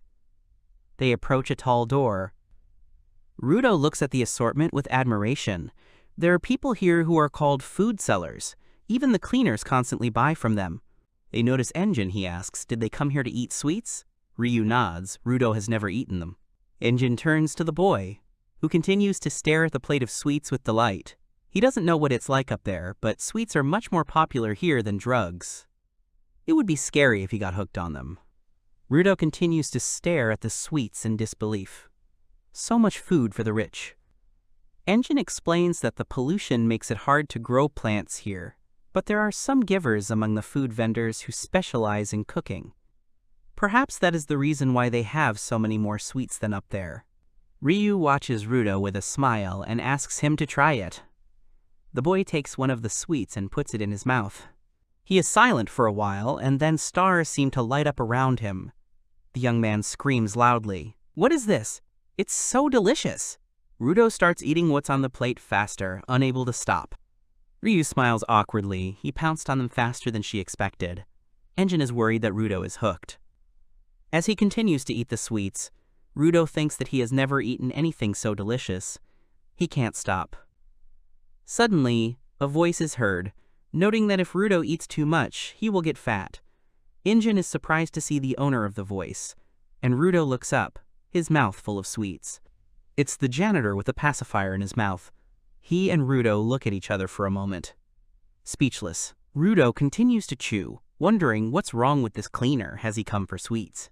But Rudo wants more. He picks up the lollipop and closes his eyes. Rudo, shaking slightly with reluctance, hands the janitor a lollipop. The janitor abruptly takes the candy from Rudo's hands and, replacing the pacifier with the candy, says something to Ryu. Rudo, with huge eyes, points to the janitor with the candy and asks Engine, "What's wrong with this snot?" Engine calmly notes, "Look who's talking." The man in the bandana approaches the janitor and apologizes. Present time. Engine and Ryu are walking down the hallway. Engine asks Ryu what he's going to do with Rudo. The girl never thought he'd become like this, but she's glad Rudo found something he likes. Zanka notices them, looking at their backs questioningly. Ryu laughs, and yet, in one sitting, he empties all the sweets.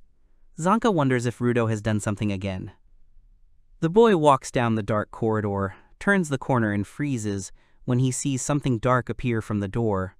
It turned out to be Rudo's belly. A bloated youth floats out of the door. Zanka screams in shock that some strange stranger is here. Rudo frowns and tells him to go to hell. Engin looks into the distance. Zanka's gaze is directed downwards. Ryu looks away in shock, and Rudo sits with his lips pursed and his eyes closed. Rudo holds a small knife in his hand. He stands in front of Zanka with a staff, while Engin and Ryu sit on a bench. Zanka exhales. He turns to Rudo and asks if he can't use his jinky again. Engin, trying to hold back his laughter, also asks if he's become so obsessed with sweets that he's forgotten how to use his weapon. Rudo looks at his hands, eyes wide. No, that can't be it. With a sweet smile, Ryu adds that what was supposed to be a test of his abilities turned out to be a test of the success of his diet. It's good that Rudo can at least move normally. Her words make Engine laugh out loud. Rudo is confused and silent. He looks down at the knife in his hand. He remembers how to use his powers. Zanka thoughtfully puts his hand to his chin and clarifies. Rudo liked to fix discarded things. If this is the basis of his power, perhaps his power responds to broken things or trash. The young man tries to comprehend his words. At this time, Engine gets up from the bench. Rudo finds himself in front of a huge pile of trash. There is everything there. A fan, backpacks, a ruler, and much more. Zanka asks him to pick out something he likes. Rudo looks at the pile in surprise for a while, and then begins to examine everything with concentration. He touches each thing, examining it carefully. Rudo finds something interesting in the trash heap. He pulls it out. It turns out to be a triangular ruler. He lifts it up. Ryu and Engine come up with interest to take a look. It's quite a sharp object, Rudo whispers in disbelief that he succeeded. Engine notes with a smile that Zanka's interpretation hit the bullseye. It's not bad, as expected from a coach. Zanka smiles contentedly, but then his serious face returns. He declares that geniuses cannot look at themselves more objectively than they, ordinary people. And he adds, turning to Rudo, that he should not dare to look down on the mind of an ordinary person. Looking at his Jinky with admiration, Rudo replies that he is now indebted to Zanka, to which the janitor simply rolls his eyes. Zanka folds his arms and declares that Rudo is annoying him. Let him try to transform several objects into a weapon in a row. They will see how many times he can do it. Ryu and Engine exchange glances and laugh quietly. Rudo gets to work. He takes a teapot from a pile of garbage and tries to transform it. In his hands, the teapot becomes a super teapot. Zanka asks if he can transform something else. Rudo again transforms another object. Watching the boy work, Engine is more and more surprised.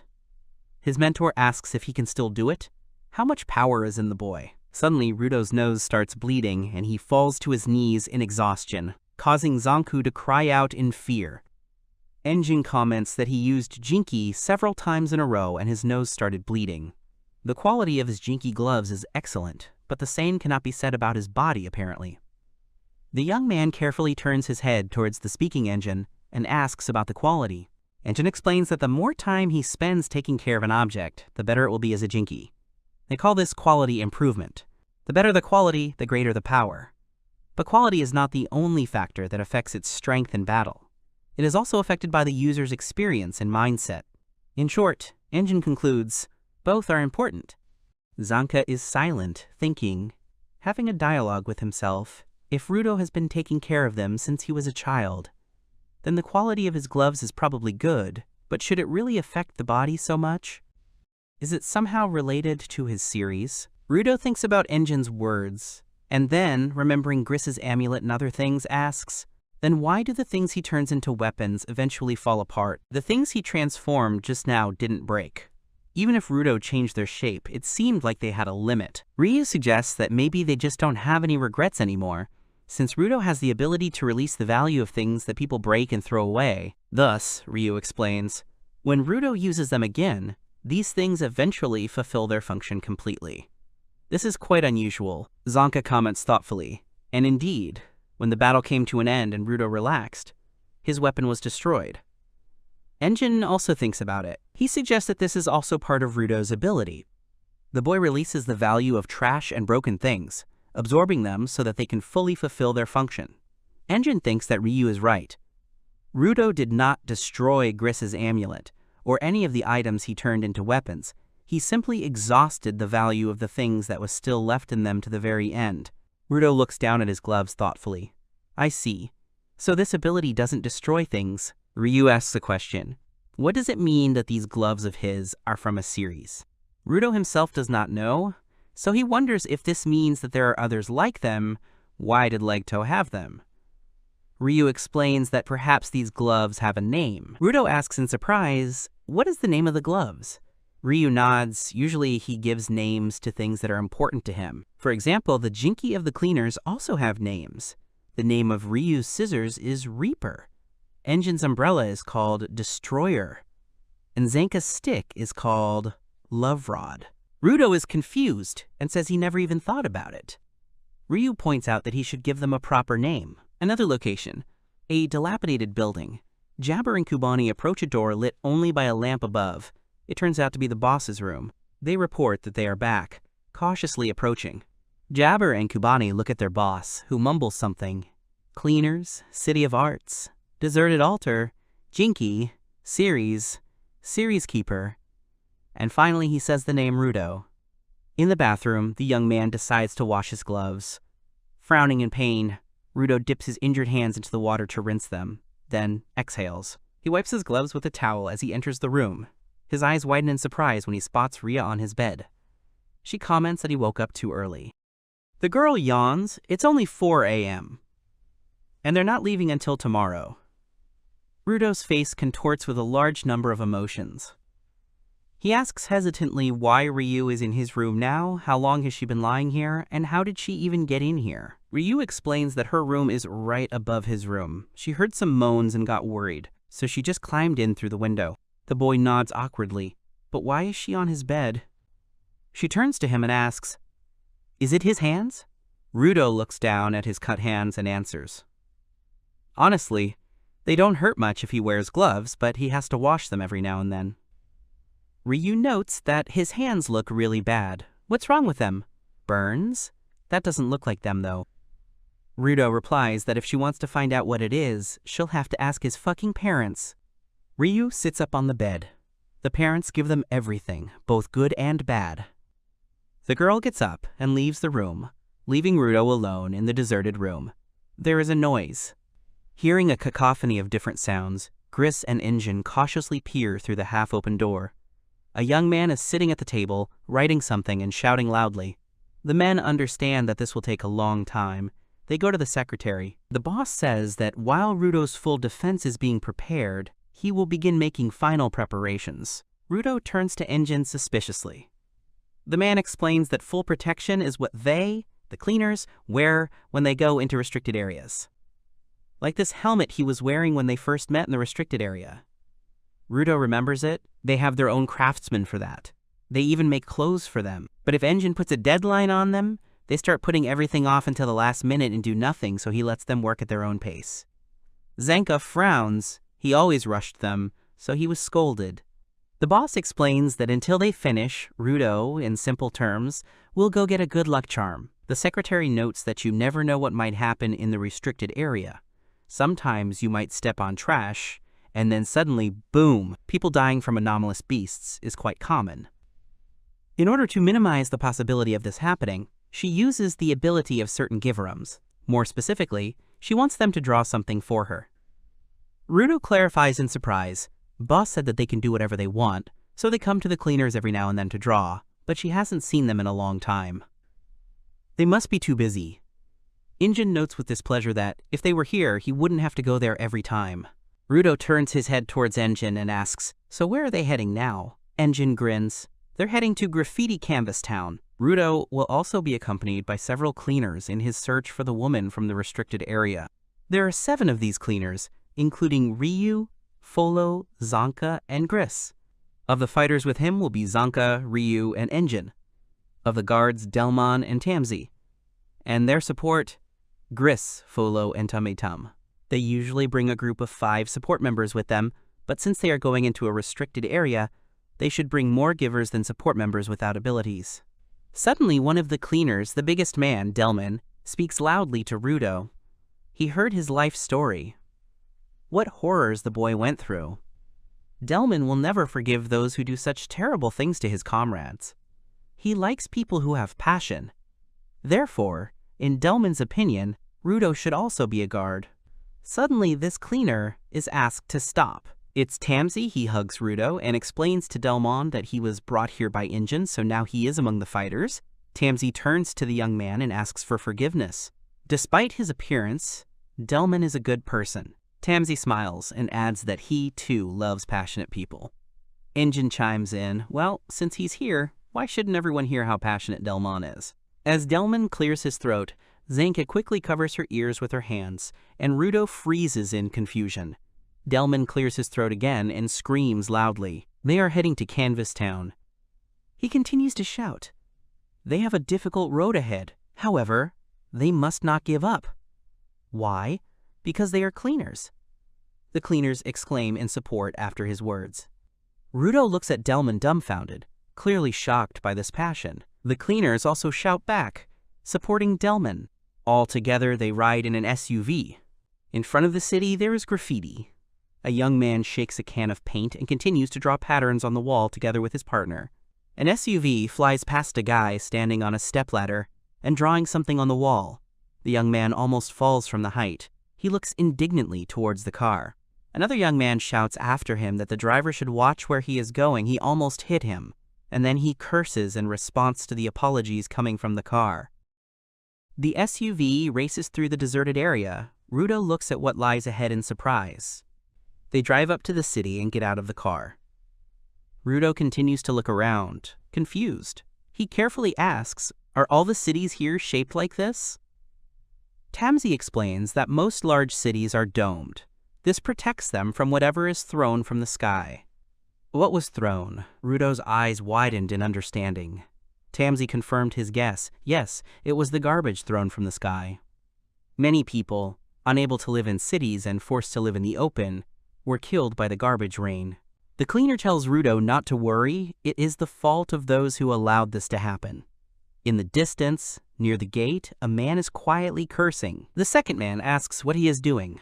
The bald man replies that there is something wrong with this city.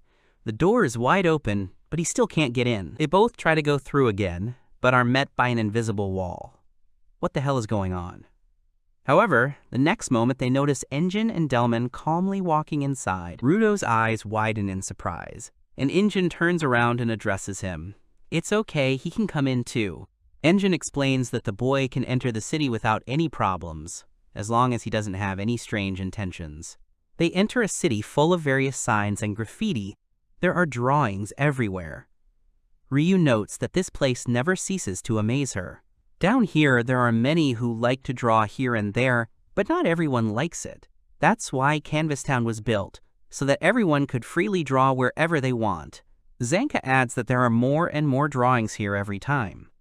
Ryu smiles, reminding Corvus that this city is usually called the City of Art. Tamsi notices that Delmon has gotten some paint on him, to which the man immediately turns to him. Rudo silently follows ahead. He asks disappointedly, so they came here to look at the drawings? Engine explains that they came here to see a giver in this city, who had many artists in his family. Engine continues. His ability is to cast the power of a talisman on things he draws on. How can I explain it, for example? He can make it so that the first attack on this wall has no effect. It's like he puts his feelings, meaning, something like that into it. Basically, if he draws on this wall, it will have this property. Something like that. Engine asks to remember the moment when those two bastards couldn't get into the city. It's because of the ability of that giver, which affected the outer wall of this city with its power. It's a kind of enchantment that prevents people with bad intentions from getting into the city. Those guys were probably up to something. In general, Engine concludes, there are many ways to use this power. But such jinki are very rare. And it did not even belong to this giver initially.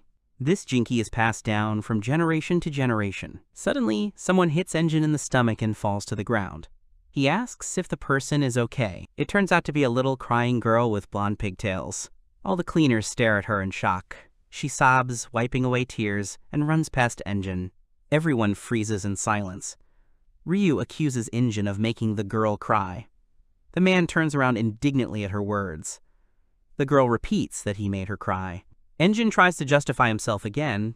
He didn't do anything. Suddenly, a voice is heard from around the corner, saying that the cleaners arrived earlier than he expected. It's a man in a cap and coat. Engine greets him as the mayor. He thought that the artist was home as usual. They were going to ask him for a talisman again, so they were going to him. Engine asks where Gob is today. The mayor is silent for a moment, and then replies that he died that morning. They are brought to a body covered with a sheet. Engine can't believe it. The mayor explains that it was because of the pollution of the body. Gobu didn't like sitting in the safe zone, so he went to the polluted zones to draw there. He must have enjoyed drawing so much that he kept taking off his mask. The mayor closes his eyes and remembers how many times he warned him to wear the mask, and still, Engine continues to stand silently by the body, and then lowers himself to the floor next to the bed where the body lies. The mayor is sorry that it happened right before their arrival. Engine says that everything is fine. Tamsi turns her attention to Rudo and asks him not to let it affect him. After all, people often die from this here. Rudo is too tense and does not look up from the floor. The mayor asks them to wait for the talismans a little longer. Engine tries to calm him down, saying there is no need to rush. However, the mayor replies that they have already decided everything. They already know who got this jinky, passed down from generation to generation. There is an heir, but there is also one problem. Heirs are always appointed by their predecessors. The mayor does not know what criteria they use to make their choice. Perhaps it is a matter of drawing ability. Or perhaps it is something much deeper. But what he does know is that the heir awakens his giver abilities when he receives this jinky and begins to devote himself to the craft of an artist spellcaster. The girl crying next to the body is Remlin Tizark. She was the one who was appointed as the next spellcaster. She is the same girl who recently hit Engine. It is a great honor for artists to take on the burden of this pen. But she is still too young. For their city, graffiti is, so to speak, a calling card. And the mayor does not know if she will be able to bear the weight of responsibility that has fallen on her. Rudo does not take his eyes off the girl at this time. Remlin, with his head down, continues to cry all this time. Sympathy flashes in the young man's eyes. Follow sighs next to him. There are people who can just become givers like that. Follow continues to express his thoughts. If you don't take good care of your item, it won't become a jinky. However, those who have great potential to become givers can become one the moment they receive a jinky, even if they haven't owned one before. Although it still depends on the quality of the item. And as Zonka would say, talent wouldn't hurt either. Tamsi chimes in, before we talk about talent, it's important to remember that inheriting jinky is incredibly rare. Follow sighs and agrees. After the words about inheriting the jinky, Rudo couldn't help but look down at his gloves. The mayor was sorry to say this, but it seemed like the process of drawing the talismans would take some time this time. Remlin was very attached to Gob. He was like an older brother to her, and now this had happened. And so suddenly. Covering his face with his hand, the mayor adds that it seemed like Gobu really enjoyed creating his paintings. Whether it was at someone's request or not, when he drew, he showed with all his appearance how much he enjoyed what he was doing. Although the mayor could never draw, he had a desire to protect Gob's creations, and that's why he became the mayor of this city. Engine agrees Gob was a guy who came to the cleaners whenever he wanted, drew whatever he wanted, and fired them as easily as he came. And that playful smile of his, which he made every time he ran home. Engine regrets that he will never be able to see that smile again. Everyone falls silent, but after a while, Engine still gets up. Anyway, they have no choice but to go shopping in the city and then go home. Maru apologizes again. He is very sorry that this happened. Engine turns to the crying Remlin and says that they will come visit next time. Let the girl take care of herself. Suddenly, the girl screams very loudly. Enough! This action makes the mayor and Engine look at the girl in shock. Remlin sniffles. She repeats, enough, several times more. Remlin stands up and wipes her tears with her hand. She approaches the mayor and shouts that it's enough to be sad. With a smile, the girl declares that it is time to go to the festival. The mayor and Engine stare at her in shock. Grabbing a marker, the girl runs off, screaming about the festival. After she leaves, everything falls silent. Engine exchanges shocked glances with the mayor. They climb up to the roof. Remlin is jingling something, clutching a can of paint in his hand. The mayor calls out to her cautiously, but the girl interrupts him. She thought that the sadness of Gob's death would break her heart, but she is sure that if they only cry for him, he will not be able to enjoy life in the afterlife. She opens a black marker. With a big smile, Remlin starts writing something with a marker, then she lifts it up, filling it with power. This marker is now her jinky. An explosion is heard from the place where the girl was standing, causing everyone to watch everything in fascination. Remlin smiles, and a long, beautifully inlaid brush appears in her hands. She waves it, and she paints graffiti on the roof floor with the words "festival." Very quickly, she paints everything around. An explosion of fireworks is heard, which surprises all the inhabitants of the city. It's time for fun. The girl continues to draw. She wants everyone to have fun and draw, and to enjoy it to the fullest. Rudo does not take his eyes off her, remembering how Legto held his hand when they were at the festival. All the residents take paints in their hands and start painting. They rejoice at the sight of fireworks. The mayor apologizes again. It looks like the mascot will take some time to create. Engine smiles and says he understands. This is Canvas Town, the city of joy and freedom. Remlin smiles contentedly, looking at the young man she painted. "So, what does Rudo want her to draw?" he complains, indignantly. Meanwhile, the mayor and Engine are sitting quietly on the couch. Rudo can't hold back and gets louder. "What did you do to his face?" The girl starts laughing. He asks indignantly what she is laughing at. Engine closes his eyes and notes that he seems to be beginning to understand what type of person worthy of inheriting the ability of a spellcaster should be. Remlin is the same in spirit as her predecessor. The mayor quietly replies that no one will make her stop being naughty, just like the other artists. Sitting on the table with a smile, the girl introduces herself once again. She will have fun, that is, she will try her best as a spellcaster. Wiping his face with a towel, Rudo notes the word entertain. Engine asks how many generations of spellcasters have existed. The mayor replies that for these guys, their paintings are their records, so they didn't leave any other data about themselves. Engine nods understandingly. Remlin turns to Rudo. She has realized something. She has to ask people's permission before she can paint on their faces. Swinging her legs from side to side, the girl admits that she often asks permission before painting on walls outside the city, so maybe that's what's needed here too. She'll certainly be given permission to paint on walls and objects, but it's much more important to get the okay from people so that she can paint on them too. Engine turns to the mayor and quietly asks, "Let's say Gob's power is inherited. Will it be exactly the same?" The mayor explains that as far as he knows, the ability has remained the same for all generations, but it may differ in some details. Engine thoughtfully presses his palm to his chin. Each person decides for themselves how to use their things, experiences, and thoughts. The ability and form of the Jinky varies depending on who uses it. But the fact that this Jinky retains its properties for many generations suggests that it is very special in itself. However, the girl denies this. She explains that the Jinky stays the same because the most important trait in all of them is playfulness. Engine and the mayor look up at her, slightly tense. Remlin explains that stress balls, a bouquet of flowers for arguments. They find all sorts of meanings for things when they draw and play with this Jinky. Freedom and play. Gob and his predecessors were chosen because they valued those two things above all else. And someday, she will choose the same person. Engine and the mayor look at the girl without emotion. The mayor doesn't quite get what Remlin is talking about, and neither does Engine. Engine clarifies that it means she simply shares the same ideas, and therefore the ability is exactly the same. However, Remlin rejects this guess as well. It's not like that. They are free to draw whatever they want, so their ideas can't be the same. Engine opens his mouth in shock, unable to put words together. The mayor stops him. The more he tries to understand the artist, the more confused he will become.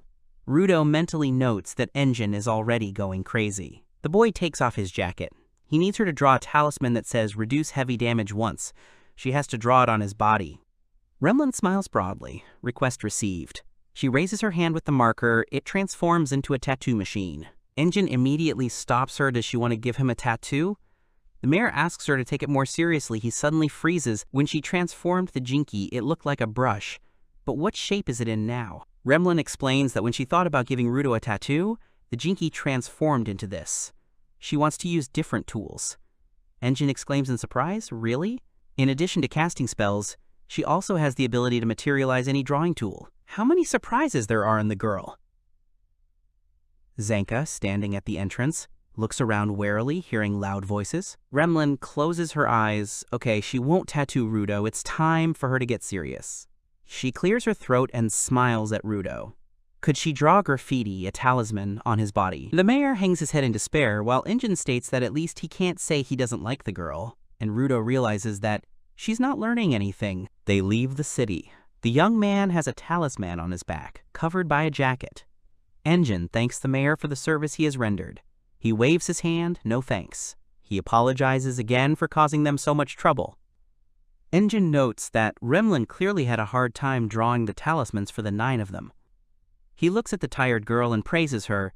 She really did a great job for her first time. They emerge from under the invisible dome, and Rudo sees again those boys who couldn't get in. He notices their gaze lingering on the girl and her marker. The man starts to get indignant as he approaches the mayor. What is this supposed to mean? He can't believe that some unknown girl inherited this jinky. Someone more suitable should be the heir. The man continues that he is the absolute champion in this world of art. Many people expected him to be the heir to the power of a magic caster. He came all the way here, but with such an heir, Canvas Town will turn into ruins. And if the man is honest, he thinks he is a much better artist. Suddenly, the mayor loudly shouts at him to shut his mouth. The mayor is seething with rage. That's why they couldn't even set foot in this town. They don't need guys like these who think they're artists and are blinded by fame. The mayor yells again that if they've figured it out, they should get out of here. They're just eyesores, bastards. The men back away tensely. Engine notes that the enraged mayor is more frightening than anyone else. They get into the car and say goodbye to the mayor and Remlin. Engine asks him not to get too worked up, or else his blood pressure will spike again. Rudo rolls down the window and thanks the girl. Thanks to her, he got to see something interesting. He will definitely come back. With a smile, Remlin promises that he will also drop by the cleaners sometime. The car sets off. They wave goodbye to each other. Rudo asks if they're going back to the cleaners. Engine says yes, they'll take his full coverage. But then he seems to remember something. Before they return, Engine suggests the young man go somewhere. He will definitely like it there, the young man asks cautiously. They pull up to a huge building. It's a garbage collection point. Rudo's mouth drops open in delight. He asks hesitantly if he's sure he can. Engine allows him to take a few things that might be useful in an emergency. They're outside the contaminated area, so there are no abnormal beasts. Engine gives him time to dig around. Rudo can do whatever he wants with the pile. The cleaner turns to Rudo, but the boy has already disappeared. With a loud scream, as if possessed, Rudo is already burying himself in this pile of garbage. Engine awkwardly notes, he must really like this. While the young man is rummaging through that pile of trash, suddenly the TV set there picks up interference and shows an image. In this image, a man's hand is in a glove. They return to the cleaners. The strange guy shouts loudly that it is finished, everything is ready, here it is, he did it. The cleaners watch silently until Rudo asks who this man is. Semiyu greets them. She recently received news from Canvas Town. It is very unfortunate. But then a long-haired man with glasses appears in front of the secretary. He shouts that Rudo's mask is ready. Engine and Rudo look at him for a while, and Engine nods. Cleaners. Explains that this guy makes gear for cleaners. His name is August. It looks like Rudo's full cover is ready. August agrees. He notes that it fits perfectly. Even though he hasn't met Rudo, he took his measurements while he was sleeping, and as a result, it fits him perfectly. Engine and Semiyu told him about his personality, so they decided to go along with the boss's choice and made her super cool. Rudo tensely asks, did August take the measurements while he was sleeping? To which August shamelessly replies that he was lucky that the boy left the door unlocked. Rudo scolds him. Engine, looking at the boy, asks, do the Celestials not lock the doors? Ryu explains that Rudo doesn't sleep well, so Augustus must have had to work hard to catch the right moment. The girl is immediately asked how she knows about this. A nurse girl hurries towards them, calling Augustus brother, which shocks Rudo even more. August greets his sister with a smile. Aisha squeezes her brother's hand and asks him not to cause trouble for the others. Besides, August is too noisy. Rudo asks, dumbfounded, are they related? Fully armed and carrying their suitcases, they head to the SUVs. Rudo mutters under his breath that there are too many noisy people down here. Zanka and Engine turn around at his words. Is there something he doesn't like? Engine asks Rudo to take off his choker for a moment. The others cut their thumbs to draw some blood, some with a knife, some with scissors. Rudo tenses up, dumbfounded. Engine asks him to calm down and give them the choker. Everyone touches Rudo's choker with their finger. Engine explains that the chokers are a kind of transmitter. No, more like a phone. He can use it to communicate with people he exchanged blood with. Rudo understands why everyone here wears collars. He mentally muses that it must be someone's jinky ability. Follow points out that there is something about this exchange of blood that makes people feel like closer friends, and Rudo can call it up at any time. The boy nods. And with a smile, Injin asks Rudo to give them his blood too. Everyone looks at the young man in anticipation, who tensely opens his eyes, and so they finally go to see this woman from the Forbidden Zone. Injin would like to say so, but isn't Rudo taking too much junk with him? The back seat is completely buried under junk. Injin points out that they'll be walking the entire way there, so Rudo should only take what he can take. Skyward sighs, he just grabbed it all, just in case.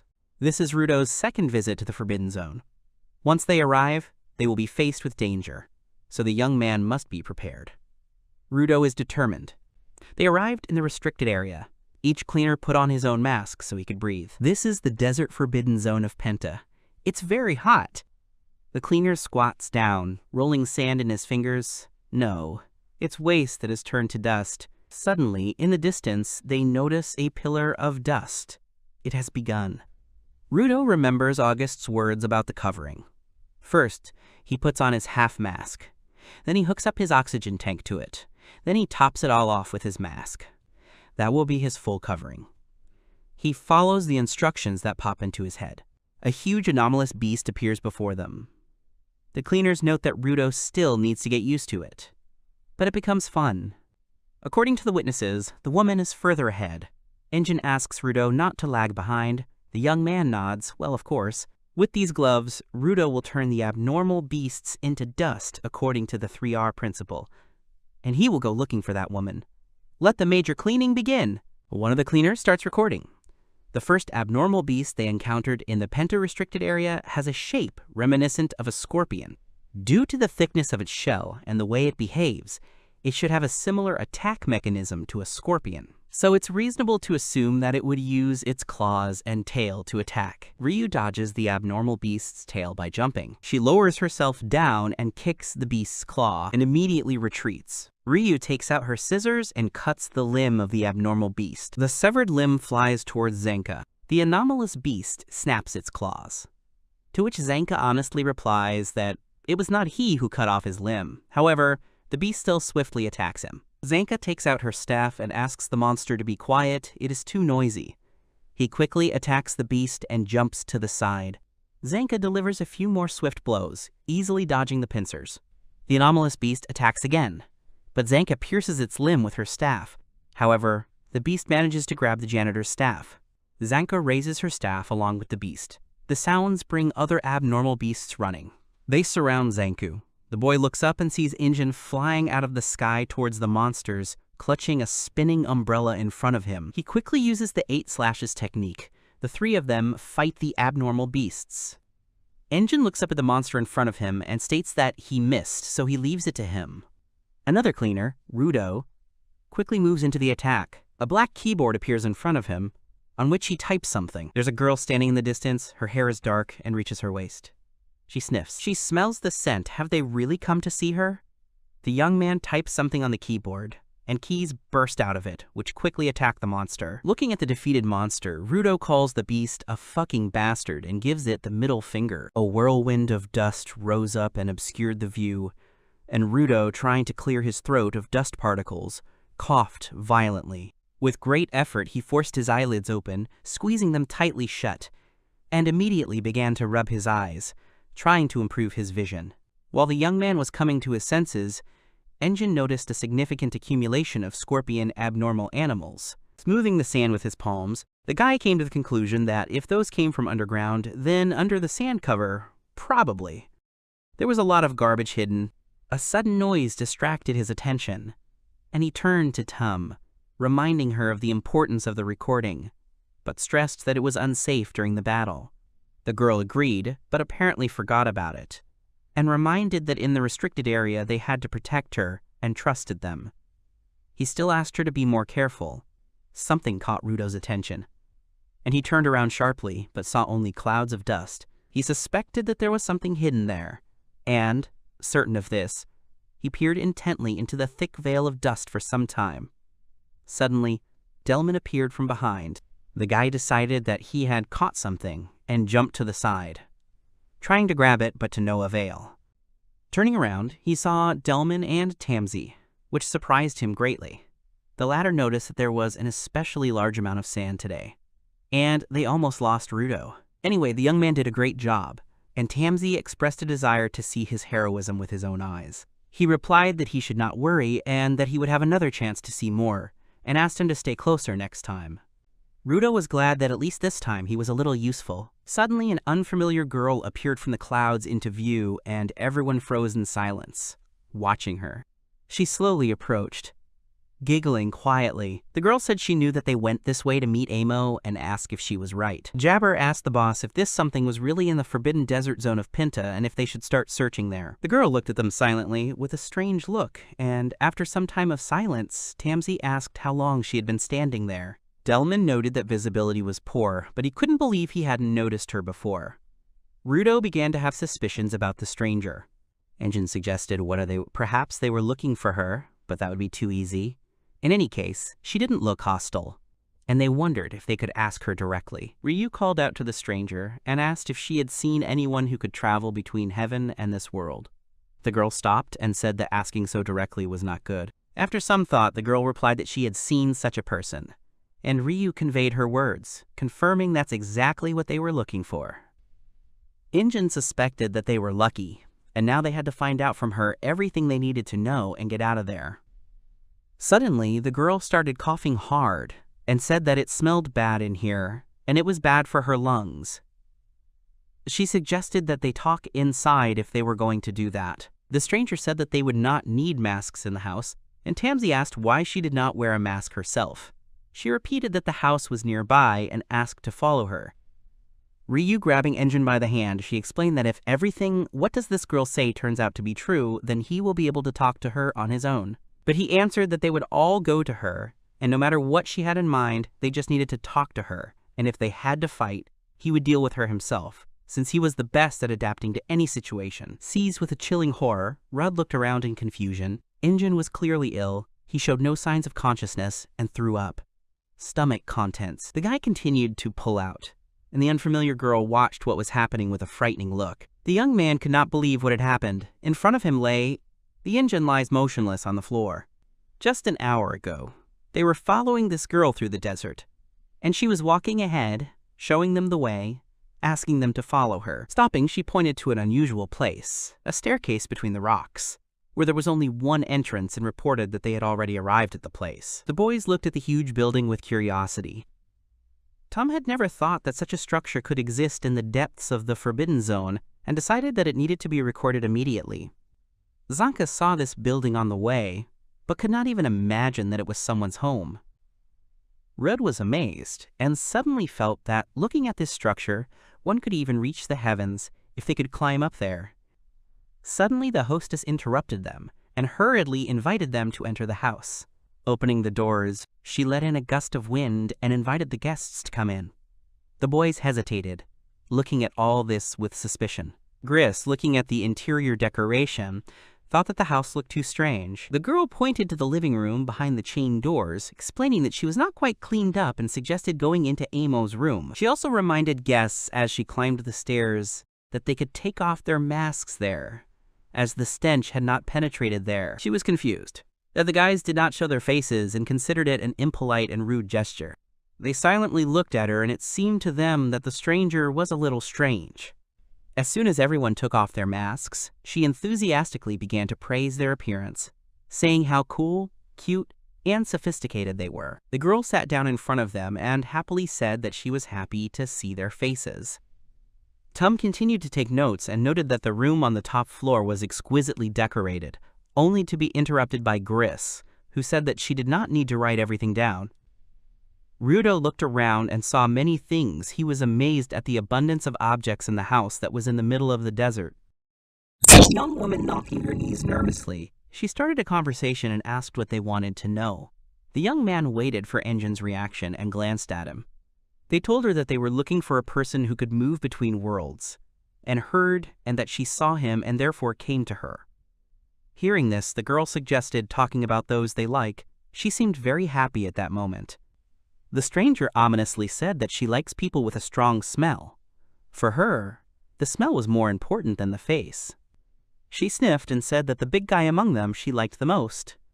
It was Damon. What they heard shocked the guys, and Rudo wanted to clarify what kind of nonsense she was talking about. But he was interrupted by Engine, who asked the lady if her conversation about people they liked was a kind of payment for information from her. She didn't quite understand what he meant. The guy explained that they wanted to get information about the path to heaven, and talking about who they liked would be a waste of time. But he would do her a favor and keep her on the topic. This news upset the girl, and she fell silent. Then, exploding with anger, she asked what the hell they were doing. The girl realized that her guests didn't want to talk to her, and even if they did, it sounded insincere, like they were trying to take advantage of her. In a rage, she repeated her question about what the hell they were doing, emphasizing that she was happy to receive guests from outside, but realized that they wanted to use her. She asked them if they wanted to see her just like that and realized that the guys came to take from her what they needed.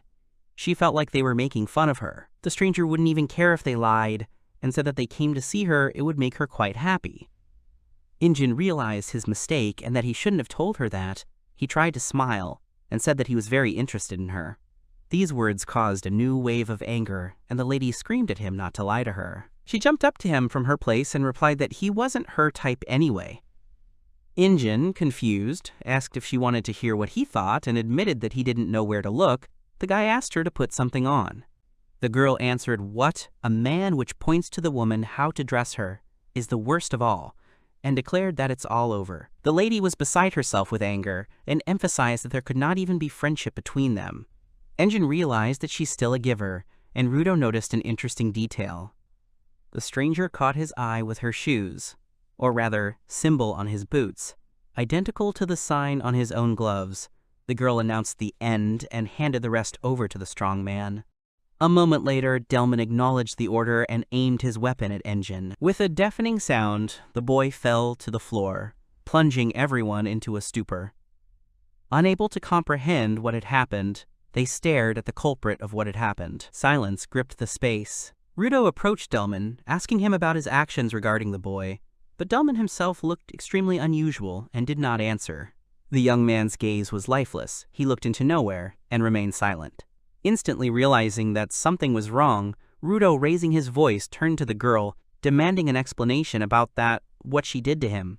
He made it clear that he realized that she was a giver and noticed that she was wearing shoes with a mark on them, on her boots, identical to the one on his gloves, CR. The young man persistently sought an answer, "Who is she?" But in response, "I only saw how sinister I am." The grin was replaced by a fake smile, ignoring all his questions. The stranger, as if she had not heard anything, suggested returning to the discussion of personal preferences and likes. Those present froze in complete stupor, looking at her with horror and bewilderment. Noticing their reaction, the girl was embarrassed, not understanding the reason for the silence that had reigned and their depression. She noted that communication is important for a productive conversation and asked, "Do those present know about this?" The lady also emphasized that if we speak only of amo, this does not contribute to rapprochement. Knowing people's tendency to talk about themselves, the stranger suggested that everyone talk about themselves to have fun. She emphasized that everyone present her long-awaited guests, with the exception of the boar she called Engine, who was lying on the floor, still showing no signs of consciousness. Watching all the horror happening around Rudo, he was overcome with despair, and he realized that a normal conversation with her would not work. Zenka intervened in the conversation and stated that he understood everything. He was well aware that only those who indulged her whims and those who intentionally irritated her would get her attention. Ria tried to stop him. The young man was determined to get his voice across to this arrogant woman. The young man declared the conversation over. Not understanding what kind of technique she had used, he asked how she dared to use it on Engine. The whole situation disgusted him. He didn't care whether he needed information about the heavens from her or not. If she was an enemy, he would crush her. The girl silently absorbed his every word. Unexpectedly for everyone, tears welled up in her eyes. She began to ask with feigned bewilderment why Zenka was talking to her in such a tone, since she had done nothing bad to him. The tears continued to flow, and she repeated how rude it was and how much it hurt her. Eventually, the crying turned into rage. As if in confusion, Zanka looked at the sobbing girl in front of him as Delman crept up with the intention of striking. However, at the very last moment his gaze caught the approaching one, and he managed to dodge, avoiding even the slightest scratch. The annoyed young man asked about the reasons for such behavior. He tried to remind him that they were allies, but as he had expected, the stranger had manipulated him. Delman shouted in anger at him for daring to hurt his girl's feelings. He said that it didn't matter to him. Even if it was his comrades, the boy would never forgive anyone for such a thing. Everyone was confused as they listened to the young man. He continued to say that she was the one he was fighting for. Delman intended to protect her, considering it his duty. Tamsi listened to him silently, objecting that he was mistaken. While the girl could barely contain her glee, the guy realized that he was not being manipulated. He knew that the guy was sincere in his feelings. Tamsi was constantly next to him and was confident in his statements. Gris did not understand what he was talking about and asked to explain the meaning of his words. The girl was lost in thought for a moment, and then, enlightened, she smiled. She asked the boys in amazement why they still hadn't realized what was happening. Gently hugging the strong man, she declared that he had always been her admirer. They were surprised to hear this and asked since when this had started happening. But Tamsi assured them that Delman was not the type to betray his friends out of jealousy. The girl countered by pointing out that Tamsi underestimated what Delman was capable of for Amo. While the girl continued to convince them that there was nothing more to find here and that her intentions were purely peaceful, he prepared his weapon for battle. The lady tried to explain that she only wanted to talk and nothing more. Delman didn't hesitate to activate the Jinki and direct the growing demonic flow towards the boys ready to attack. His shadow loomed over the frightened young men who were initially just looking for information. They had not expected such a turn of events. The situation was becoming more and more dangerous, taking a serious turn. Rudo, overcome with despair, wondered why everything always ended in a fight, and blamed himself for what was happening. Suddenly, a voice accusing him of everything made him freeze in bewilderment. He grabbed his head, trying to understand where this voice was coming from. It kept saying that a child with criminal blood was vile, dirty, and would drag everyone down. The stranger suddenly remembered another admirer of Amo among her guests. She announced that the girl wanted them all to spend an eternity of joyful communication with each other, but warned of severe punishment for any disruption to the fun, and the retribution will await Rudo, whom she called a scoundrel, while the guy himself, paralyzed with horror, felt worse and worse. The young man, trembling with fear and covered in sweat, stuttered and asked the apostles about the purpose of their visit, but they silently grabbed him. At that moment, Tamsi screamed at the top of his lungs, trying to bring the boy out of his stupor. Another moment, and they would have been seriously injured, if not killed, by the explosive attack. But the young man managed to pull Rudo away and avoid the worst consequences. Pointing his gun, Delman told them not to dodge his water attack. Tamsi explained that this Jinki ability was a legacy of Delman's past, stemming from his desire to grow giant plants. Being hit by this stream of water causes uncontrollable growth. His Jinki can manipulate the water contained in an object, causing it to absorb moisture like a sponge and swell like a balloon. Tamsi asked Zank if he knew what would happen if a critical amount of water were absorbed into the human body. After a pause, he himself answered that the person would simply explode. Tum was trying to bring back Engine, who had apparently been shot in the back with water. They were puzzled as to how, given the Jinka's striking appearance, he had managed to land a blow without being noticed. Tamsi explained that the effect depended on the attachment used and suggested that Delman was using a silent attachment for a sneak attack. The young man noted that he had not used this in their presence before and was about to say something about the girl, but Ryu interrupted him, asking him to listen. She admitted that she didn't understand what was happening, but she was going to bring Delman to his senses. The girl confidently walked towards the guy, intending to eliminate the source of his anxiety. Zoko warned her against acting alone, emphasizing that Delman was a difficult opponent and that it was necessary to cooperate to avoid casualties. Ryu looked around suspiciously, remembering the girl's words about another ally of Amo. At the moment, she couldn't afford to trust anyone among all those present. Sanko pointed out the danger ahead to Ryu with horror in his eyes. Delman prepared to attack, setting the water pressure to maximum. The impact sent fragments flying off the wall. The girl watched this attack with fascination. She was amazed by the power of Krepish's weapon. She only asked not to destroy Amo's house, otherwise he would have to rebuild everything. Ryu dodged, frozen on the floor in complete immobility, realizing the horror of what had happened. The girl, laughing maliciously, asked if she understood that she would not be able to find out who her ally was, and if she understood how scary it was. The girl reminded him of her previous words about the fun that awaited everyone who would cooperate with Amo. As she said this, the girl was inspired, considering conversations about her pets to be the first step towards peace. The boy understood her madness, but he needed to bring Rudo to his senses. The young man turned to find out what was happening, because they should have been on the surface. Tamsi tried to call the guy, but he did not react, looking at him in shock, as the apostle appeared before his eyes. Lying on the ground in his imagination before the two apostles, he asked in surprise if he had returned to heaven. Rudo's words literally petrified Zenko. He even asked to repeat what was said, because he immediately did not believe his ears. In addition, his nose caught some strange smell. Sniffing, he realized that this scent seemed painfully familiar to him.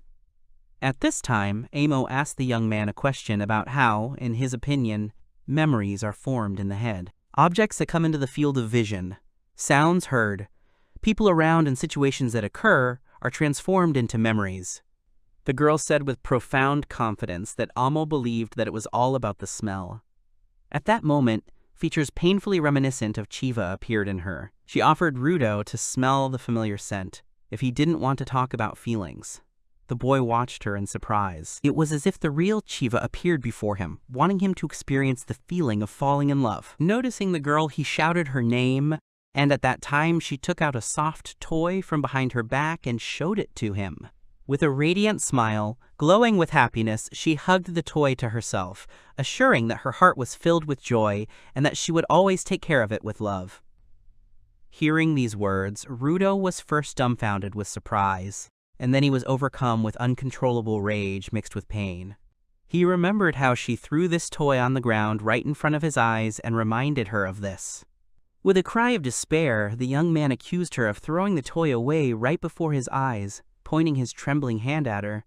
But the bitter truth was that it was only a game of his inflamed consciousness. Instead of Chiva, his comrades and Amo stood before him, although his mind refused to acknowledge it. He was plagued by visions like Delman, and what they saw wasn't a true betrayal. Tamsi felt some memories awakening in them. Probably the reason for this was the mysterious stranger. Hearing their confusion, she anxiously asked what visions they were talking about. Amo sincerely did not understand, because the girl had never shown them anything like that. Swinging that same boot, raising dust from the floor, she admitted that she had only given them the scent. The scent of happy times, the scent of closeness with those dear to their hearts. This scent has become their guiding star and their motivation. It is unique to each person, but once they feel it, they will do anything to protect Amo. The lady suddenly fell silent, realizing that she had blurted out too much. Zank, however, managed to catch the essence of her words and understand the hidden meaning. He and Tamsi began to put on their protection, realizing that this devilish smell would make them see her as the person they adored. The masks were their only chance for salvation, and to avoid this terrible fate, it was enough to simply put them on. The young man looked at the girl with gratitude for her involuntary hint, but he explained that memories intertwined with love do not always bring happiness. Tamsi wondered with interest what would happen to a person if their soul was filled with resentment towards the one they loved. It seemed to him that this could be the end for her, although perhaps these guys had planned to end her life even earlier. The girl was filled with rage, and through clenched teeth she spat out words full of contempt, insulting them as fools, brainless idiots, and considered them pests. Amo reminded them of something she had said earlier. With a sinister look, she declared to the boys that their driving force was a thirst for happy moments. Rudo, still unable to recover from the shock, cowered on the ground, overcome with despair. In his inner world, he was in front of Chiva again. The girl had left him, but the boy's heart did not know forgiveness. But there was something he could not understand. Clutching his head with madness in his eyes, he couldn't understand why the memory of happiness had become so much stronger. Suddenly, in his imagination, two apostles appeared, trying to take Chiva away by force. The girl desperately called for help, begging them to stop, and this cry reached Rudo. She whispered his name, in tears, begging for salvation. Hearing this, the young man beamed with a triumphant smile. In an instant, he was at the girl's side, pushing aside Tamzi and Zanko, the apostles of his imagination. Amo was the same Chiva he had desperately protected in his madness. His friends tried to bring him back to reality, but Rudo, looking at them like apostles, firmly declared that he was no longer who he had been before. Amo couldn't take her eyes off the boy, as if she was enchanted. He, in turn, looked at his hand as if he held in it the strength that would make it impossible for him to lose anyone else. Pointing his finger at the boys with a confident gesture, he proclaimed that this power would become his weapon to crush his enemies. And the girl, deeply moved, only looked at him with tenderness. Her desperate pleas for help were answered not only by Ryu, who promised to protect her and asked her to calm down, but also by Follow and Delman, whose words that it was all over echoed in the air like a sentence. Tamzi, surrounded by his loyal comrades, realized that they had underestimated their strength. It was already late, and the young man desperately resisted the idea of using the Jinki against those he considered close, but they left him no other choice. Hearing this, Zenki looked at him in amazement. A trembling hope was born in Delman's heart that this delicate flower could bloom in this god-forsaken place, and joy filled him. With sincere gratitude in her voice, the girl addressed him, emphasizing that it was only thanks to his tireless work that she had the chance to see this miracle of nature. However, a fire of desire burned in the guy's soul. One flower was not enough for him, and he wanted to turn their house into a blooming garden for the sake of that very one. Amma was delighted to share the news of the incredible turnout of her fans. She looked very pleased. The only question that occupied her was whether these two would join the others or would prefer to remain boars. With a determined movement, Tamzi activated the Jinki Tokushin, and with a dull thud on the ground, the hilt began the inevitable. He was ready for anything. Delman, Ryu, Rudo, and Follow, driven by an indomitable loyalty, vowed to never let Amo's pain be repeated. Without hesitation, they rushed to the attack to protect her from this new danger. However, the untied ropes of the Jinka, as if alive, stood up to defend themselves, not allowing the guys to get closer and harm Tamzi. In the blink of an eye, each of the boys was entangled in ropes, restricting their movements in unexpected captivity. Their faces reflected amazement and confusion at the sudden turn of events. The whole room was immersed in a chaotic interweaving of ropes, as if everything was in a web. Amo, amazed by what she saw, anxiously asked what it was and what was happening around her. There was desperation in her voice as she looked at the room filled with these sinister threads. She pleaded with the boys, asking them to do something, not realizing that they themselves were victims, helplessly bound hand and foot, unable to move or change anything. The guy warned that any sudden movement would only worsen their situation. The more actively they tried to break free, the more the ropes would cut into their flesh. With sincere remorse, he asked for forgiveness from everyone. Clutching his head, he muttered that he had hoped that the pain would bring them back to clarity of thought. But his calculations had been wrong. In despair, Amol began to accuse everyone around her of heartlessness. She screamed that Tamzi was ready to sacrifice his friends for a crazy experiment, regardless of their suffering, but his plan was not destined to come true. They would fight for freedom, despite the hellish pain, even if blood was shed. The young man explained that his jinks were yarn winders. He asked her if she knew the purpose of this simple stick, and without waiting for an answer, he himself revealed its secret. Tamzi explained that its essence was in winding a rope. With one wave of his hand, he set the jinki in motion. All the guys who were under the influence of this girl were wound with threads as if in a cocoon, created thanks to the efforts of the young man who owned the jinka, who announced the end of the fun winding.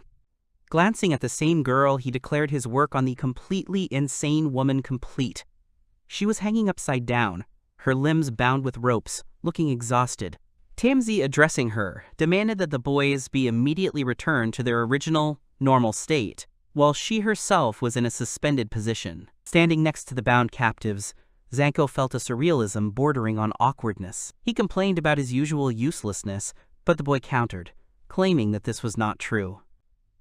From the boy's point of view, the mere knowledge that there was more than one opponent was already creating a noticeable tension. Gris, relieved, approached Tum, expressing genuine joy that she had managed to protect her face with the mask. He asked worriedly how Engine was feeling. The girl bowed down to the unconscious young man and replied that he was still unconscious. She put a mask on him as well, as if trying to protect him from the impending disaster. Now they had to get him to the medics. Tamsi, lost in thought, stared at one point. In despair, Amma was tormented by unbearable pain, screaming out her agony over and over again. He just silently looked at her suffering. Never before had she experienced such cruelty, and these tormentors seemed to her the embodiment of evil, which she tirelessly repeated. In a fit of despair, the girl cried out for help and, like a clap of thunder, her plea reached the consciousness of the boys, awakening her influence in them. Zanko was convinced that, despite all her words, they were not even able to move. But suddenly, obeying her call, they began to violently tear themselves from their bonds, raising columns of dust. Panic gripped Tamsi and Zanko as they heard Delmon's threatening voice predicting their imminent death if he was released. The young man, overcome with anger, lost patience. He realized that persuasion was powerless. Striking his staff on the ground, he promised to free them. But the ropes only squeezed their bodies with new force and furious speed, plunging Delmon into complete bewilderment. He tied them even tighter, turning them into a single lump that made a hole in the floor.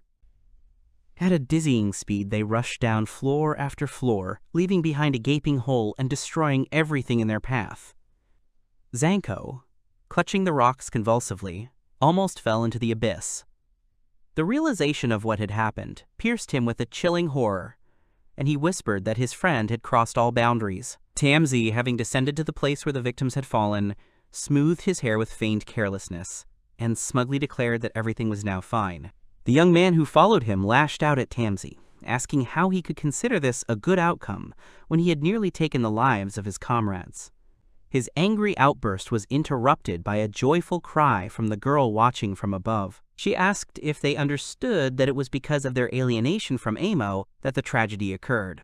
Even if a person tries to hide his true nature, it will still find a way out and break through all barriers. Rudo, impaled on the rebar, desperately tried to free himself, while Amo screamed that they were the worst and that everyone would die because of them. All this was proof of their complete incompatibility for her. Zanko watched silently, and a sudden surprise appeared on Tamsi's face. He thought that the guy had forgotten something important, and the realization of this made him grin. With great difficulty, Rudo pulled out the reinforcement, leaving a bleeding wound on his body. The young man explained that even if his comrades were seriously injured, there was no need to worry and was going to reveal the reason for this strange calm. It's all about the talisman drawn on their bodies. Tamsi asked Zanko if he remembered how Remlin drew them. Suddenly, a figure appeared behind Amo. The girl turned around and saw Engin, who had come to his senses and was holding her boot and declaring that he would confiscate it. The lady, deep in thought, studied the documents intently.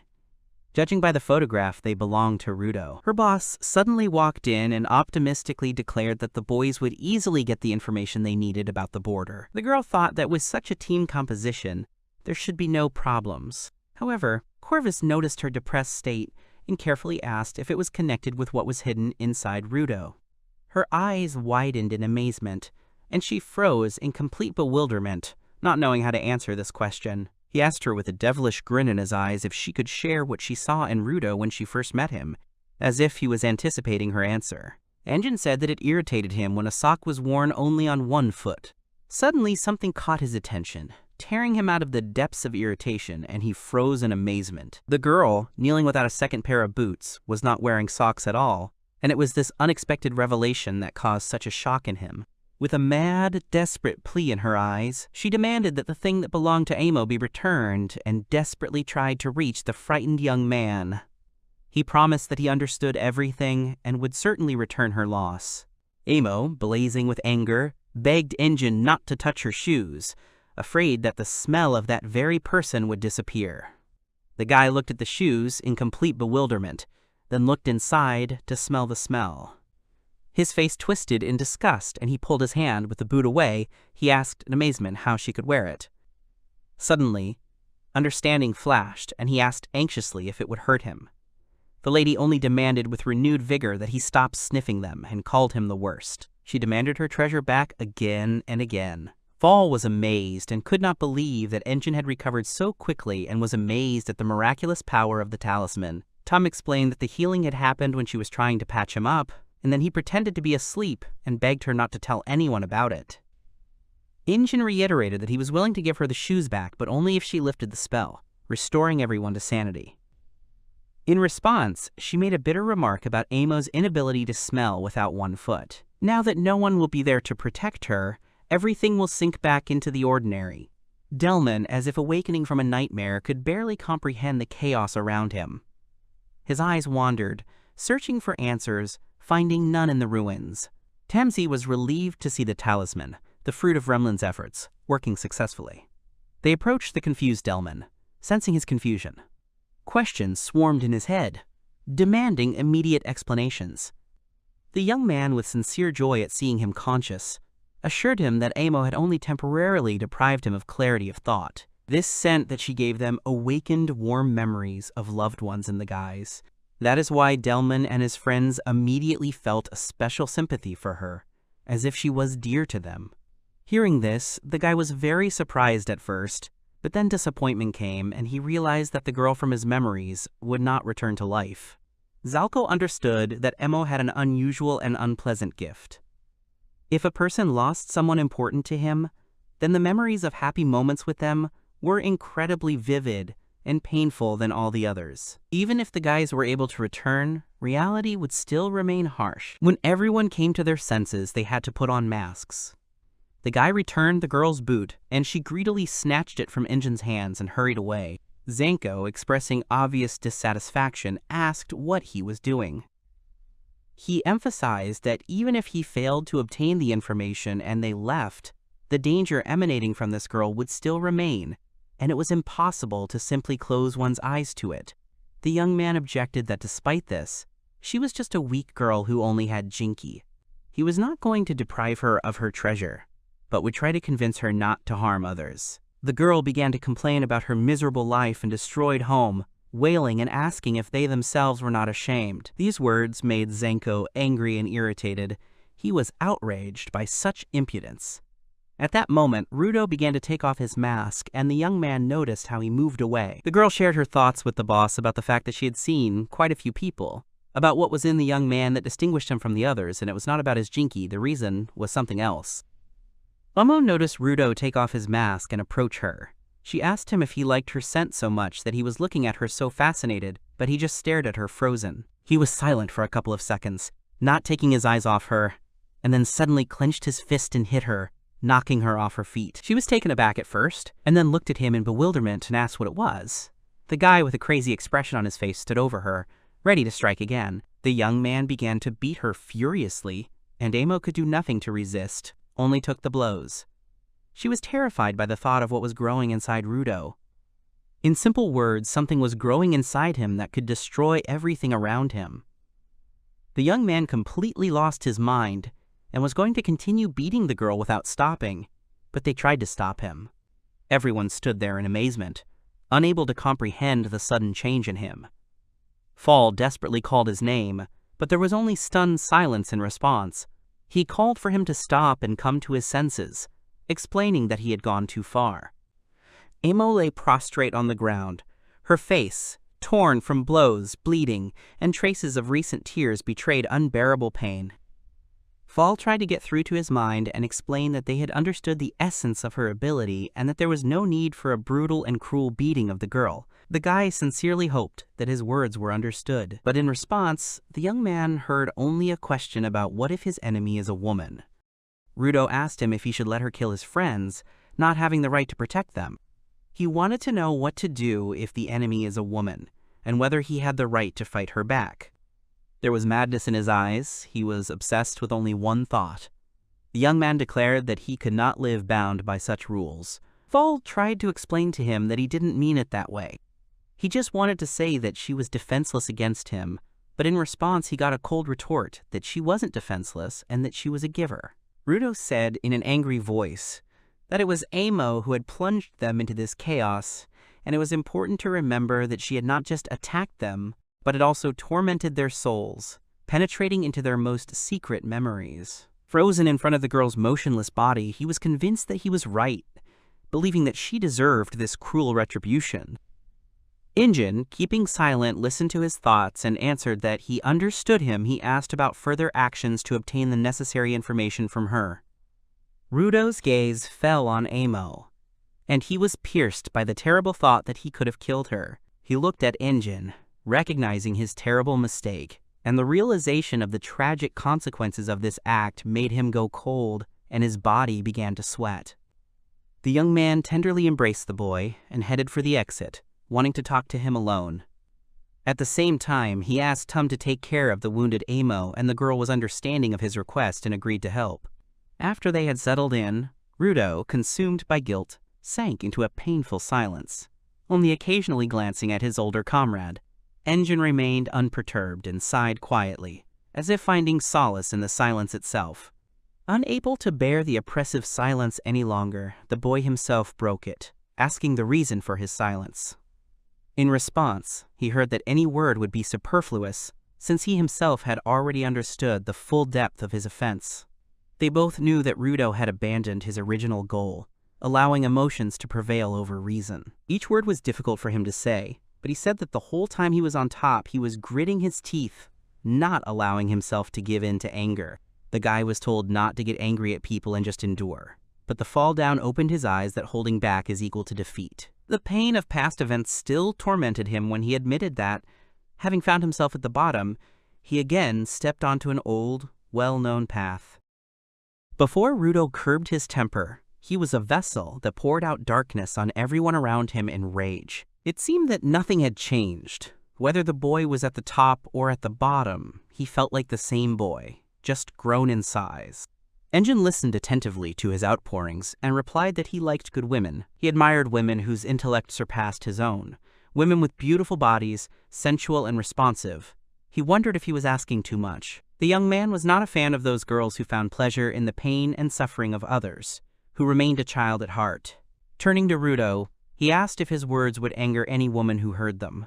Enjin bitterly admitted that his problem was that he was completely unable to hide his true feelings. Even mature people found new horizons for themselves, and the young man sincerely believed that self-knowledge was the key to personal growth. He had long since come to terms with his weaknesses and hoped that Rudo would also be able to find the strength to do so.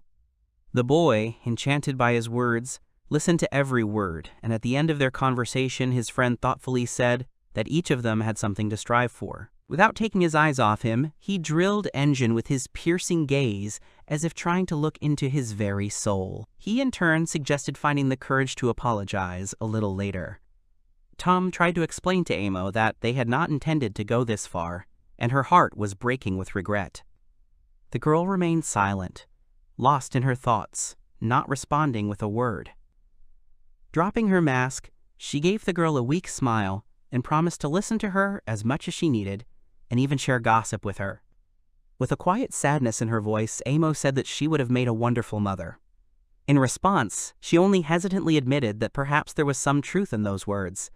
The lady shared her memories of her loving mother thanks to her mom and dad. She met her first love and the treasure of Amo was given to her. Sitting in front of the children, she confidentially told them that she was lucky enough to see an angel who freely moved between heaven and this world.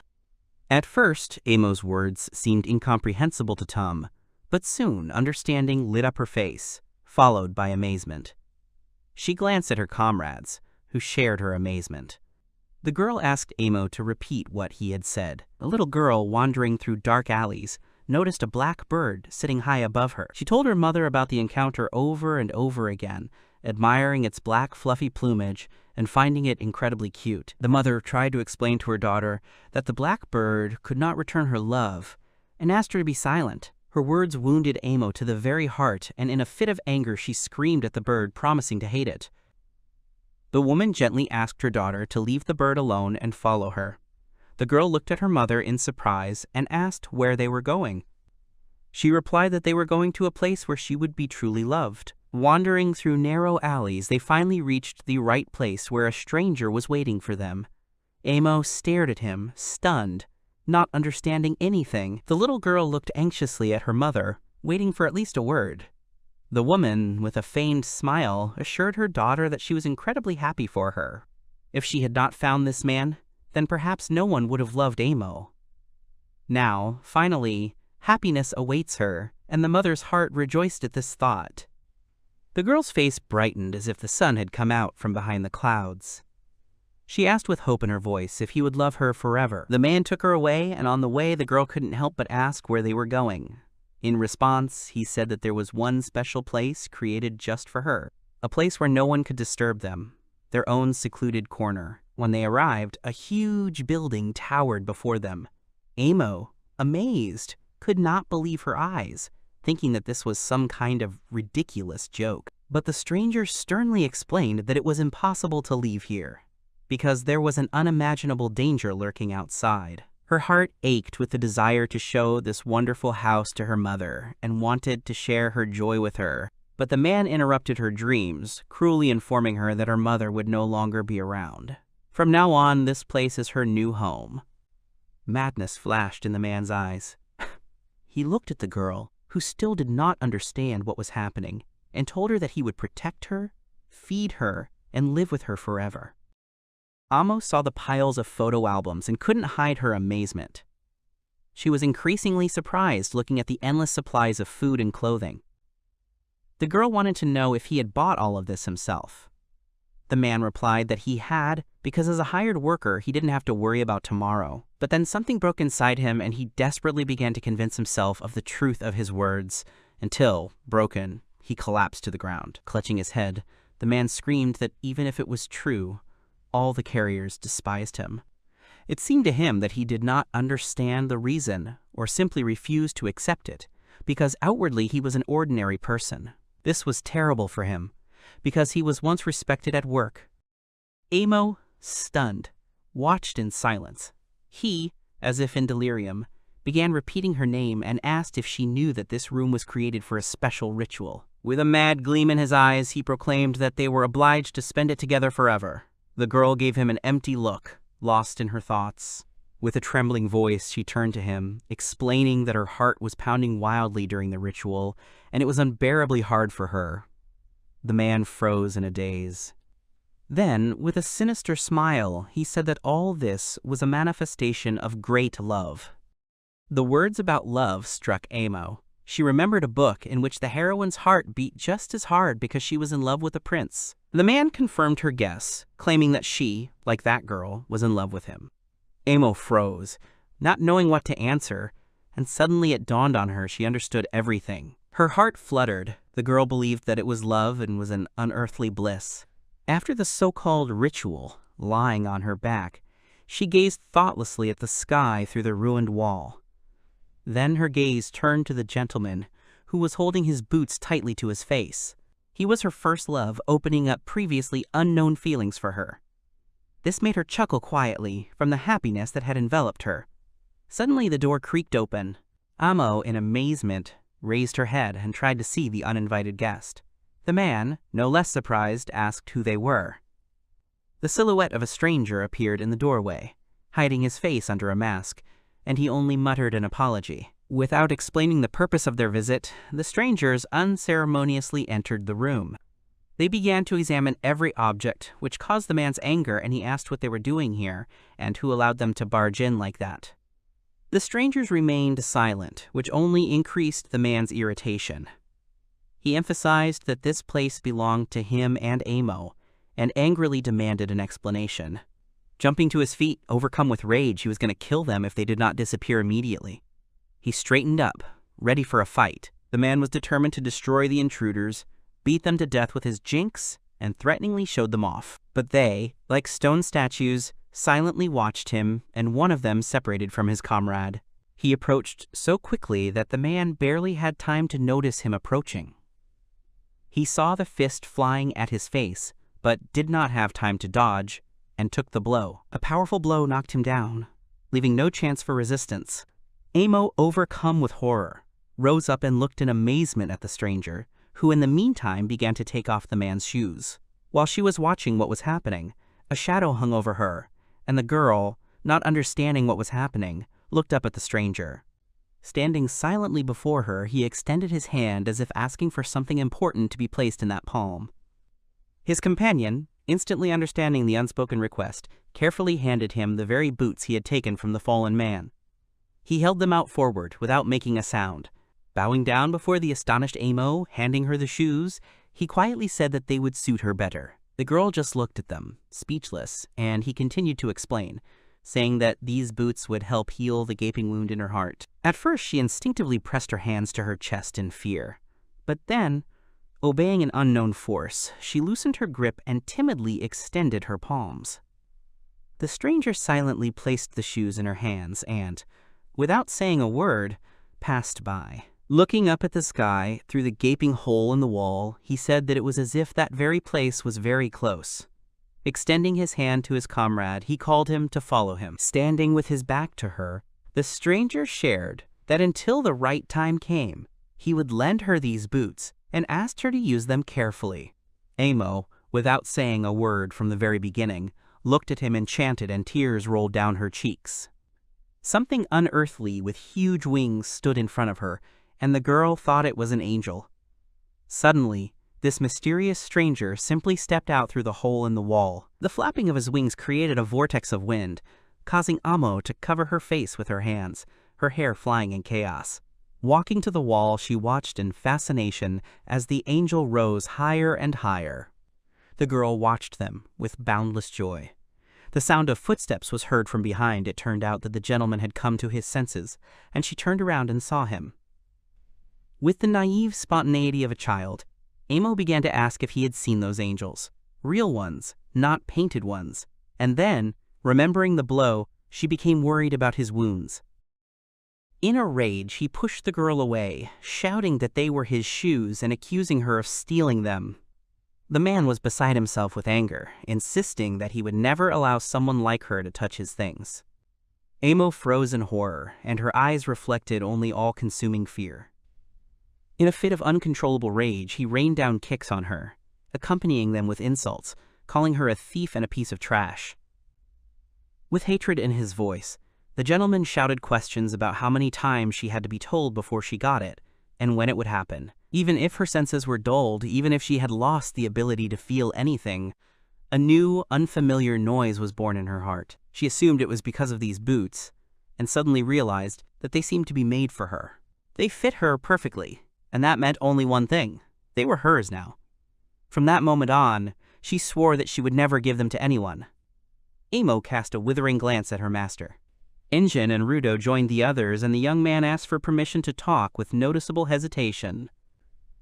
Falo, surprised by his appearance, asked where he had been, and immediately blurted out that the girl had finally spoken. She told him about the information they had been desperately searching for so long. The boy's eyes widened with incredible surprise and hope when he heard this. A frightening and alien aura emanated from Amo. Then the man, feeling a change in her, anxiously asked how this was even possible and why it happened to her. His jinx, contrary to all logic, responded to her, which was completely unthinkable, because they should be inextricably linked only to the user. The man was tormented by doubts about why they responded to someone else.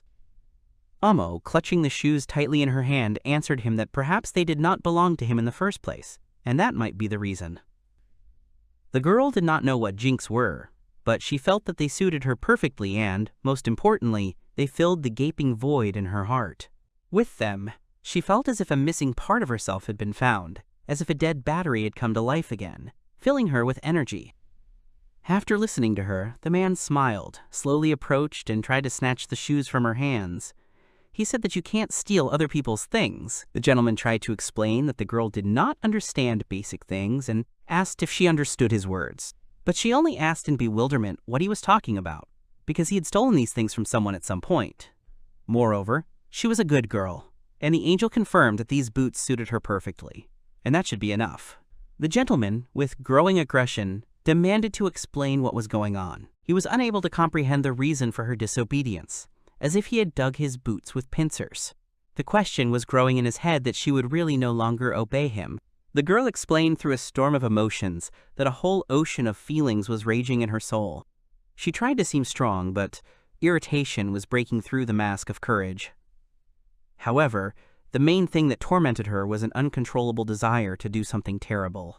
Clenching her jinx until her knuckles turned white, she made her first and last selfish request, that he give her those boots. The puzzled girl asked if these shoes were so important to him. His gaze, full of amazement, darted between her and the boots.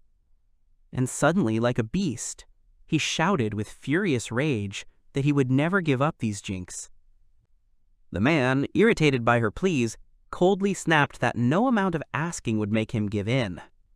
She had become a burden to him, and he demanded that she return the boots immediately. Amo couldn't help but scream in despair, trying to understand the reason for his refusal. It was her only request, and she wanted to know why he couldn't listen to her if he loved her. In an attempt to move away from her, he swung his leg roughly. But she stood her ground, clutching tightly to his boots and pushing him away with desperate force. In response, he lost control and grabbed her hair. Rage and pain burst out of them in screams as they continued this brutal fight. Unexpectedly taking advantage of the moment, she delivered a blow that threw him through the gap in the wall. In horror, realizing that he would fall, the man clung to the edge, trying to hold on, but Amo seemed not to notice him and did not react. Only when she looked down, she saw that he had already flown halfway, and her heart sank with fear.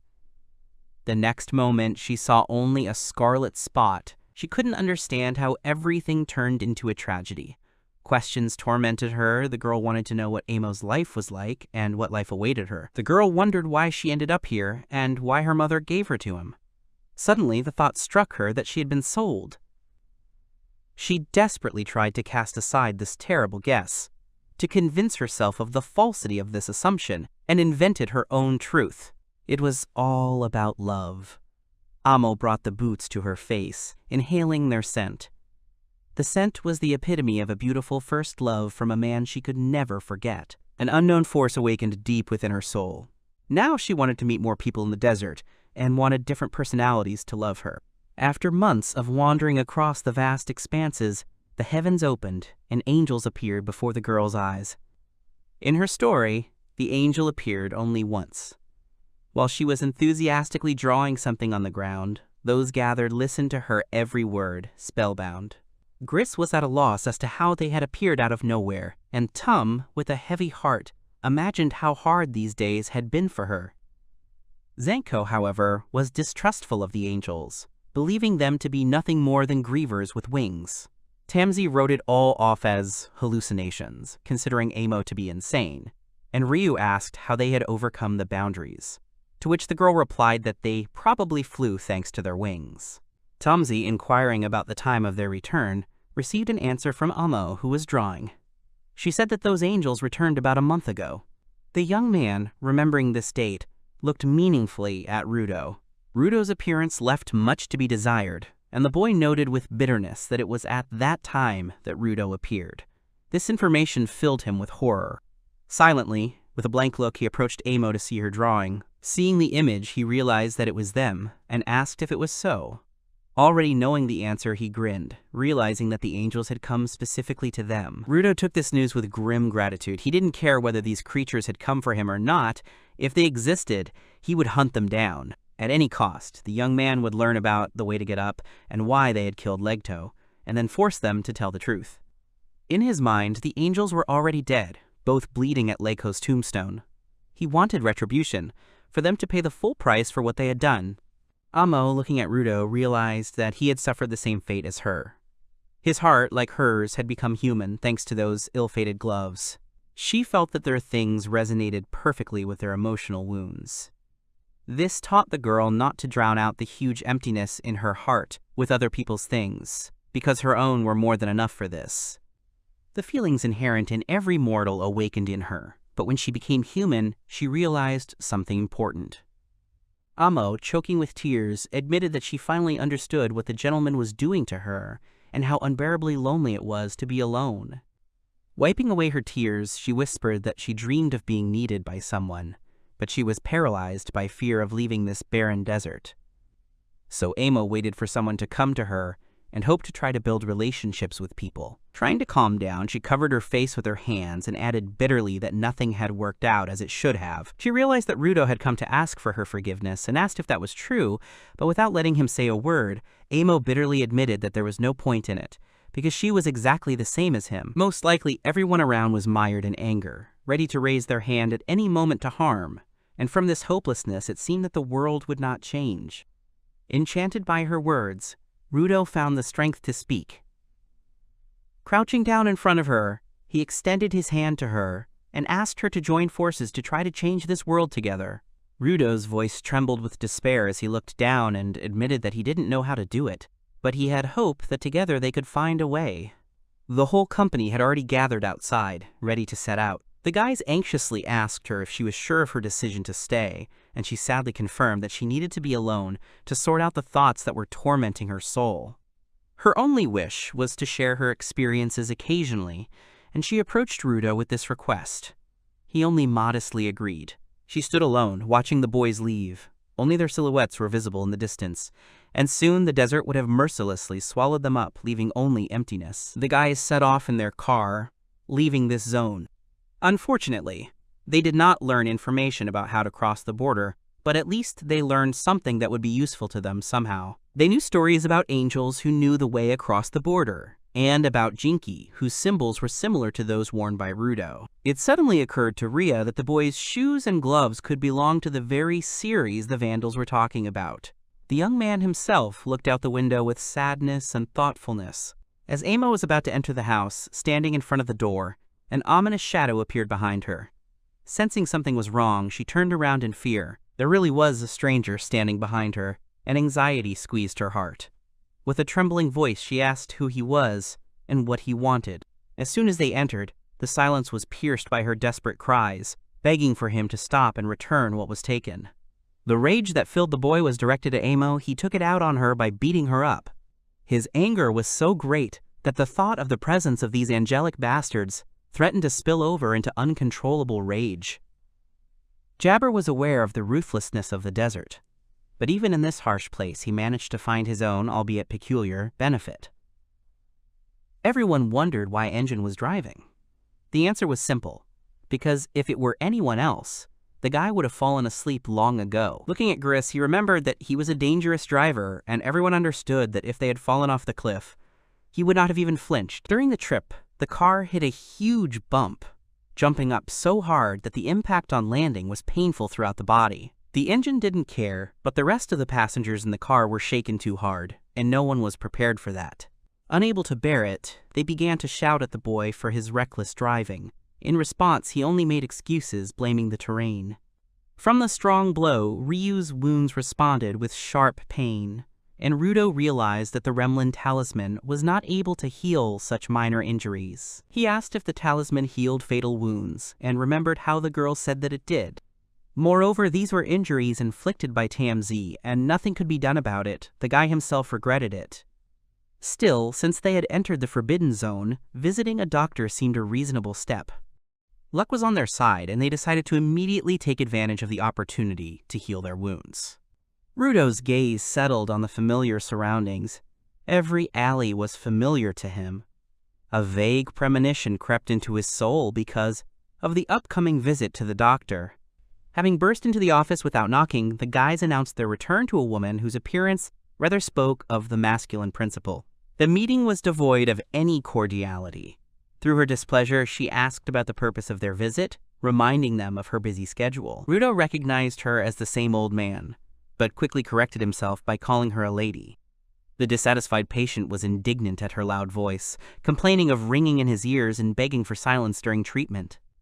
In response, the doctor unleashed a stream of abuse on him, accusing him of being too noisy and demanding humility. The doctor was grumbling angrily about the upcoming visit of her grandchildren, complaining about the lack of peace. Having finished her work, she demanded payment and wanted to leave the office immediately. The patient, unable to restrain himself, called her an old hag and promised never to return. The guy realized that because of her obnoxious nature, she rarely had visitors, but she angrily declared that she was not going to accommodate these complainers. Injin often visited her when they were in the area and seemed to like people with such a character. They understood that this lady was extraordinary and outstanding.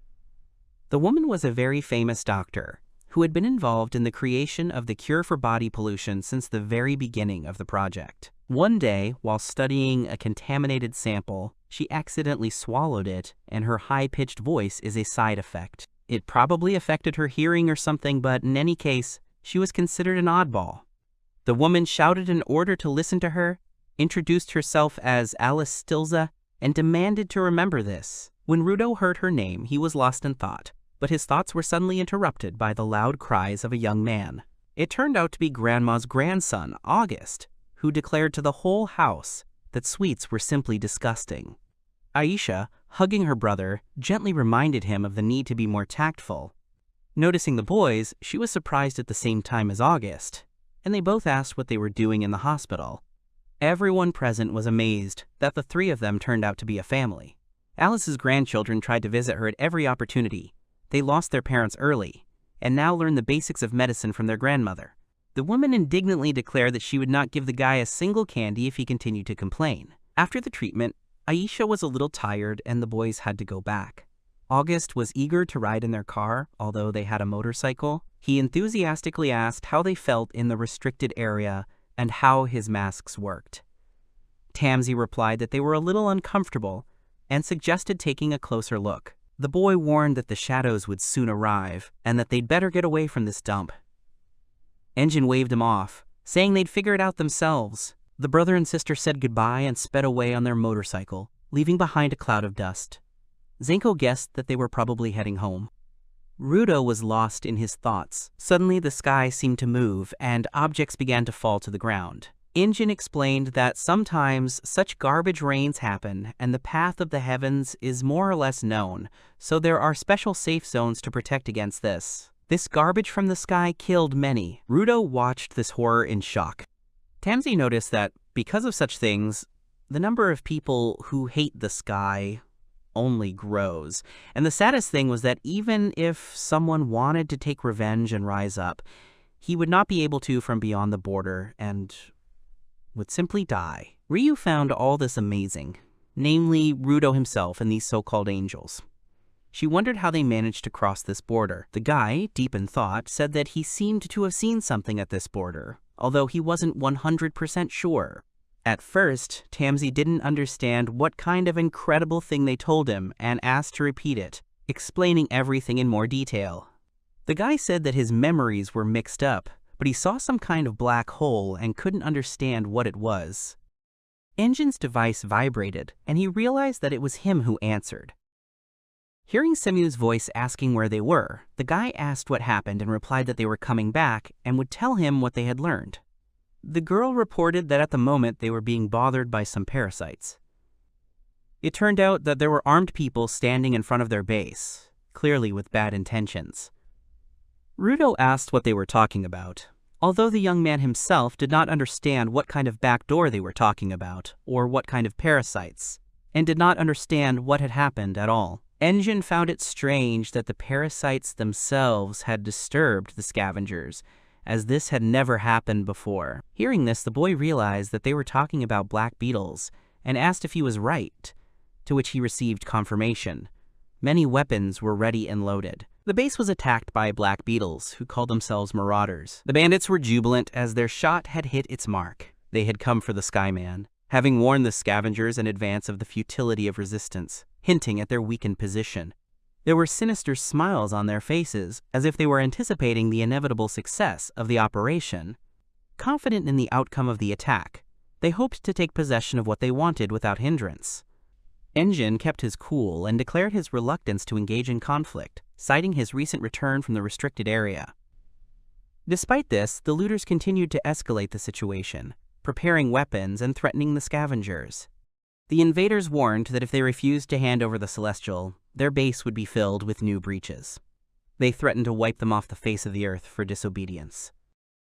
A voice suddenly spoke up, expressing surprise that the parasites were even aware of any deals. She didn't know the source of their information, but she knew that the bandits' direct attack looked strange, although it didn't matter. The guy said that they never hid their intentions. However, this was a lie. They served only as a diversionary tactic, and it is unknown how many agents had already infiltrated the base while they were stalling for time. Semyu said she was joking, which puzzled the man, who asked her to avoid such jokes.